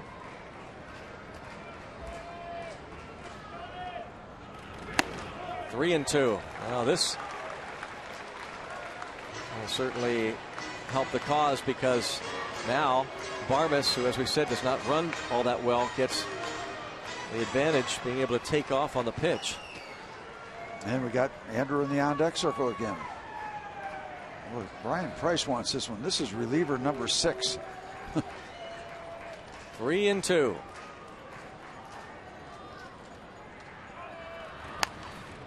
Stays 3 balls and 2 strikes, whacked into the Pirates dugout.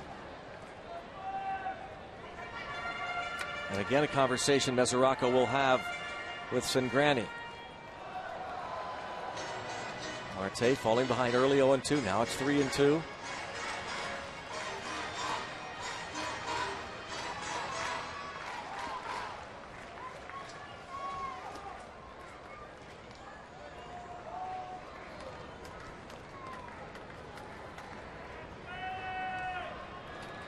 Saw this situation in the 9th against Broxton. 3 and 2, and Broxton walked Marte. Certainly nobody near Barmes. Another 3-2 pitch. Another foul.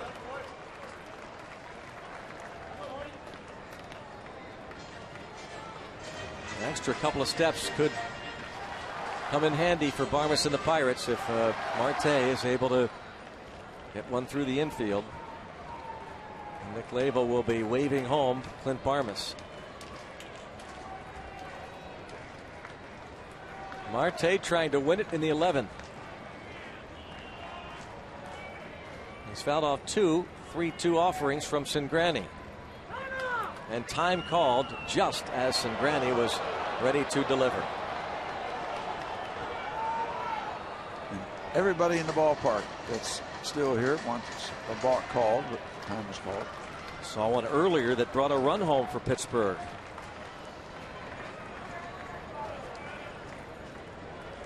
This will be the 8th pitch of this at bat. 3 and 2. And he struck him out. We're going to the 12th. 3-3.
Jason Grilli trying to save the game, but Devin Mesoraco crushes his 10th home run of the season and ties it at 3 in the 9th.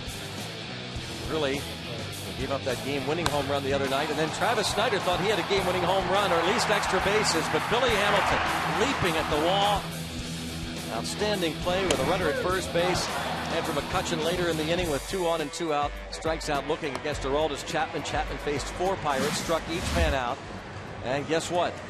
It's raining again. We had a 35-minute delay back in the 6th inning.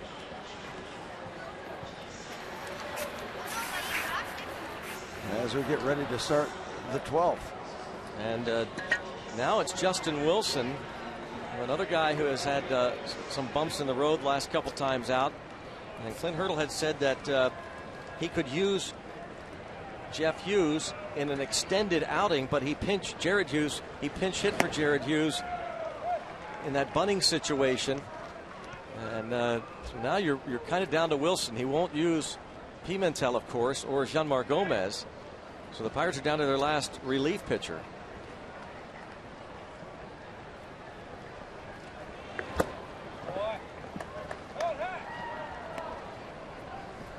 Even Travis Snider is out of the game. That's not going to go away for a while, is it? No. What you probably see, trying to think of the rotation as it looks. Let's hope it doesn't get to this. Let's hope Wilson pitches a quick inning here. The Pirates can win it in the bottom of the 12th without any kind of rain delay.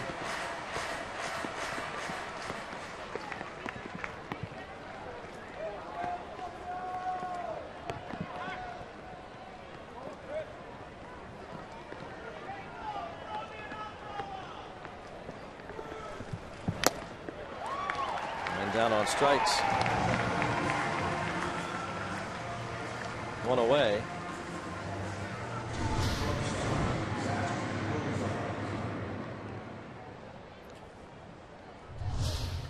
Justin Wilson gets a big out.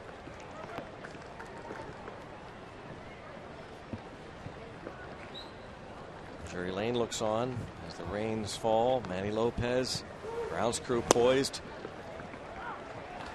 Charlie Morton scheduled to start tomorrow. I guess if this game were to go beyond what Wilson can offer, I think that would be the only pitcher left.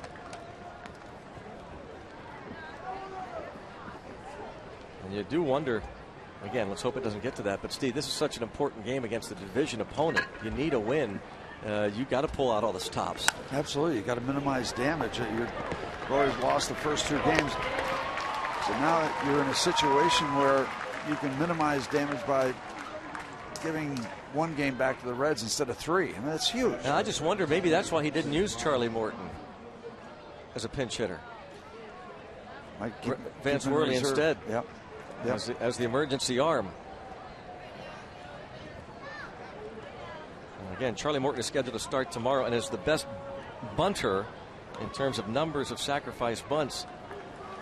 But instead he went with Vance Worley, and you wonder if Clint Hurdle isn't thinking that way, that if need be. Tony Cingrani, a former starter, I mean. He's a good athlete. He's going to say he tries to bunt for a hit, but Wilson's going to have a nice 1, 2, 3 inning. Go to the bottom of the 12th inning. Andrew McCutchen will lead things off against Cingrani.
This ball is gone.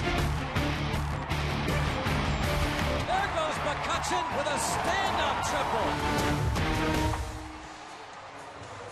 triple. The reigning MVP will lead off against Tony Cingrani. Bottom of the 12th. And as this goes along, Greg, you've got to keep in mind Cingrani is a starter. I mean, he could certainly give Brian Price multiple innings and then some. Well, you want to end this thing. Manny Lopez again. They've been in conference seemingly all day long. Earlier they had a rain delay.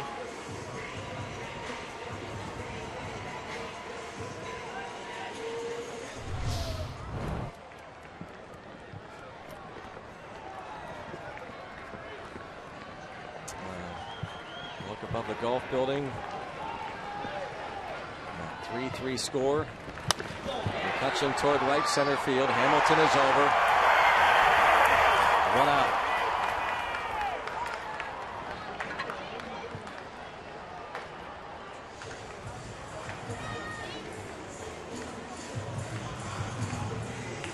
Cingrani now faces Gabby Sanchez. He gave up that leadoff double to Barmes off the wall and left last inning.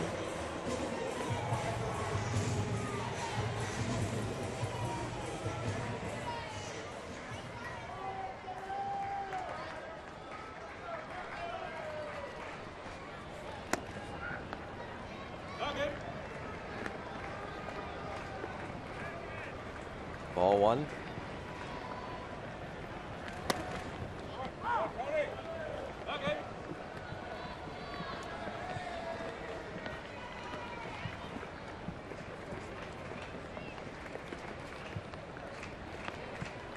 One ball, one strike on Gabby Sanchez.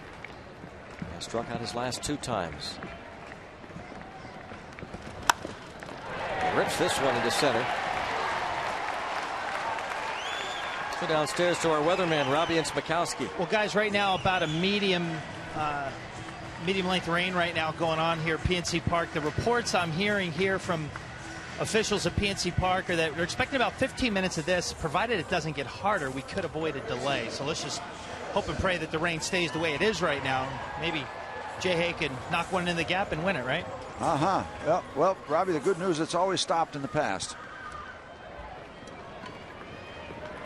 We're expecting this rain to stop again at some point. But you're right. Let's get a gap shot. Get the Bucks a win. Josh Harrison 0 for 5. And look out, they picked off. No, a balk is called. A balk is called on Cingrani to move the potential winning run into scoring position. Wow. And you can't argue a balk. And that's what Jerry Lane is saying. You can't argue a balk. Brian Price got about as far as Jerry Lane would let him. Maybe one more step, that would have been it for the manager of the Reds. Well, they have gotten away with more than that, these left-handers, but this one gets called. Looking at home, looking at home, looking at home, and then back looking to first. Oh, look, Gabby Sanchez looked like he was almost pointing toward the pitcher as he was diving back. And they're going to intentionally walk Josh Harrison now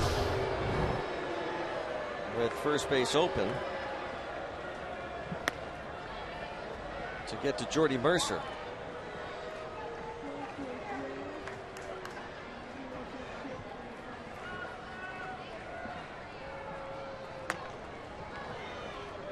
Intentional walk to Harrison. Isn't this interesting, Greg? Back in the day, a manager at least could go out and argue. Well, this hasn't. The rules haven't changed with that. The balk rule, you can, you know what I mean? See, that hasn't changed this year. You've not been able to argue a balk for a long time.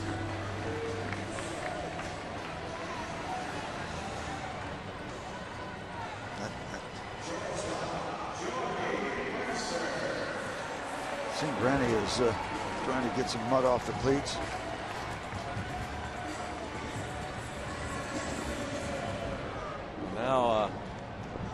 have here? Oh, it's Billy Hatcher. Oh, he's coming out with a tongue depressor.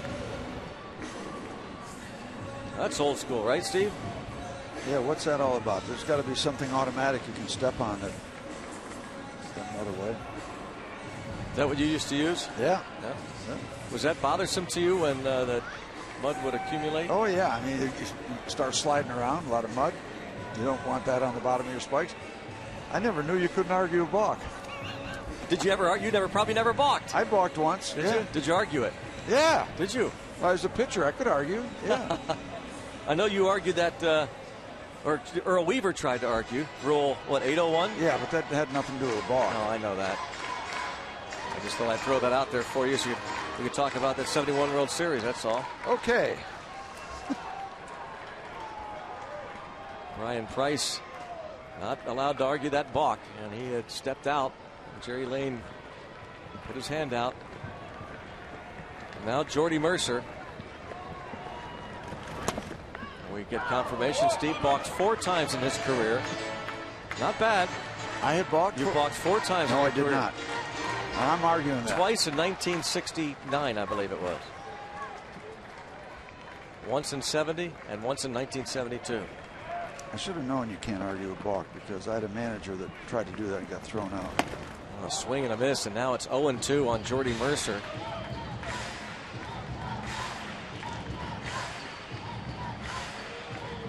Sangrani retired McCutchen on the fly out to center. Gabby Sanchez, the base hit to center field, balked to second. The intentional walk to Harrison, and now Sangrani out in front of Mercer, 0-2.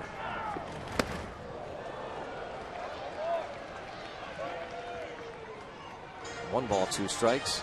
You're the manager that got thrown out of the game. He went out, asked the umpire, just asked, what did he do? And the umpire said he balked. Oh, thank you. And he said, no, what did he do? He said he balked, and then he threw him out. We weren't going to tell him what he did technically. 1-2 pitch. Look out. A couple of pitches up and in on Mercer. Now, this is a different situation for a starter to come in and relieve late in a ball game. And with the ball game on the line, a little out of character. Certainly got out of the jam handily in the 11th. And here he is back in the soup. And just a very, very light mist now falling, so that heavier rain passes.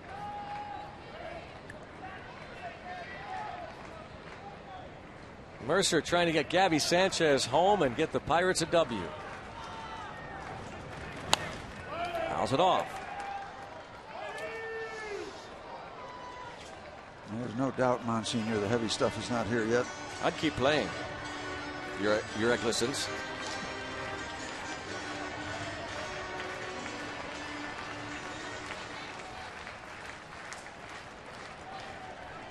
Jordy Mercer, just 10 hits and 57 at bats with men in scoring position. That's a 175 average. And he goes down swinging. 2 away. Number 3 for Sangrani.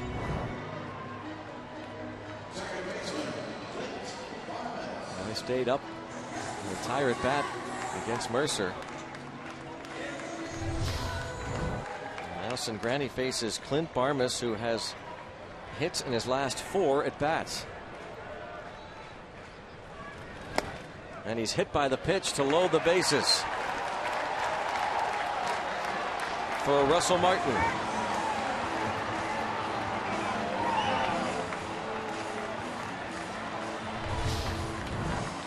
Just got a piece of him. We have seen a little bit of everything this afternoon.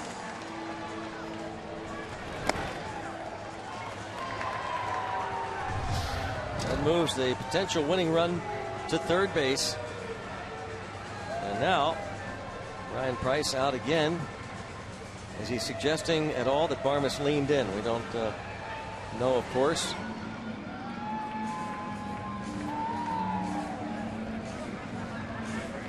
I wonder what else he could be asking. Let's see. Barmas didn't try and get out of the way. Not much there. Gray area. A lot of guys do lean in. Thin line of determining who is and who isn't. Bases loaded for Russell Martin.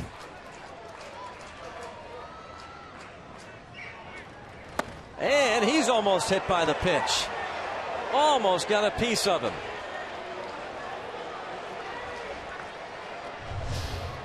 We're just looking for anything right now. And almost past the catcher Mesoraco.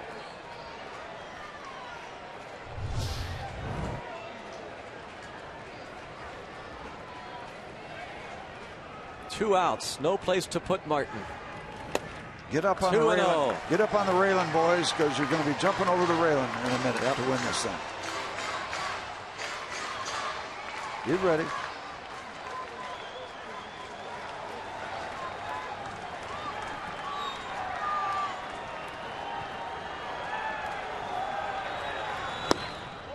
And a strike.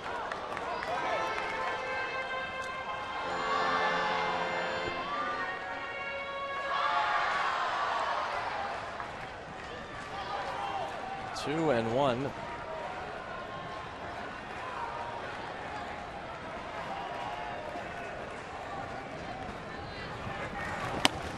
Three and one.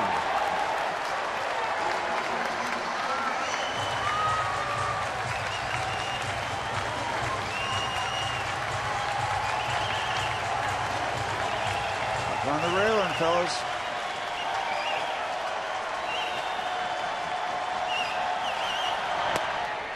Ball four, a walk-off win. Raise the Jolly Roger. Wow. In 12, the Pirates beat the Reds. Hard work. Hard work.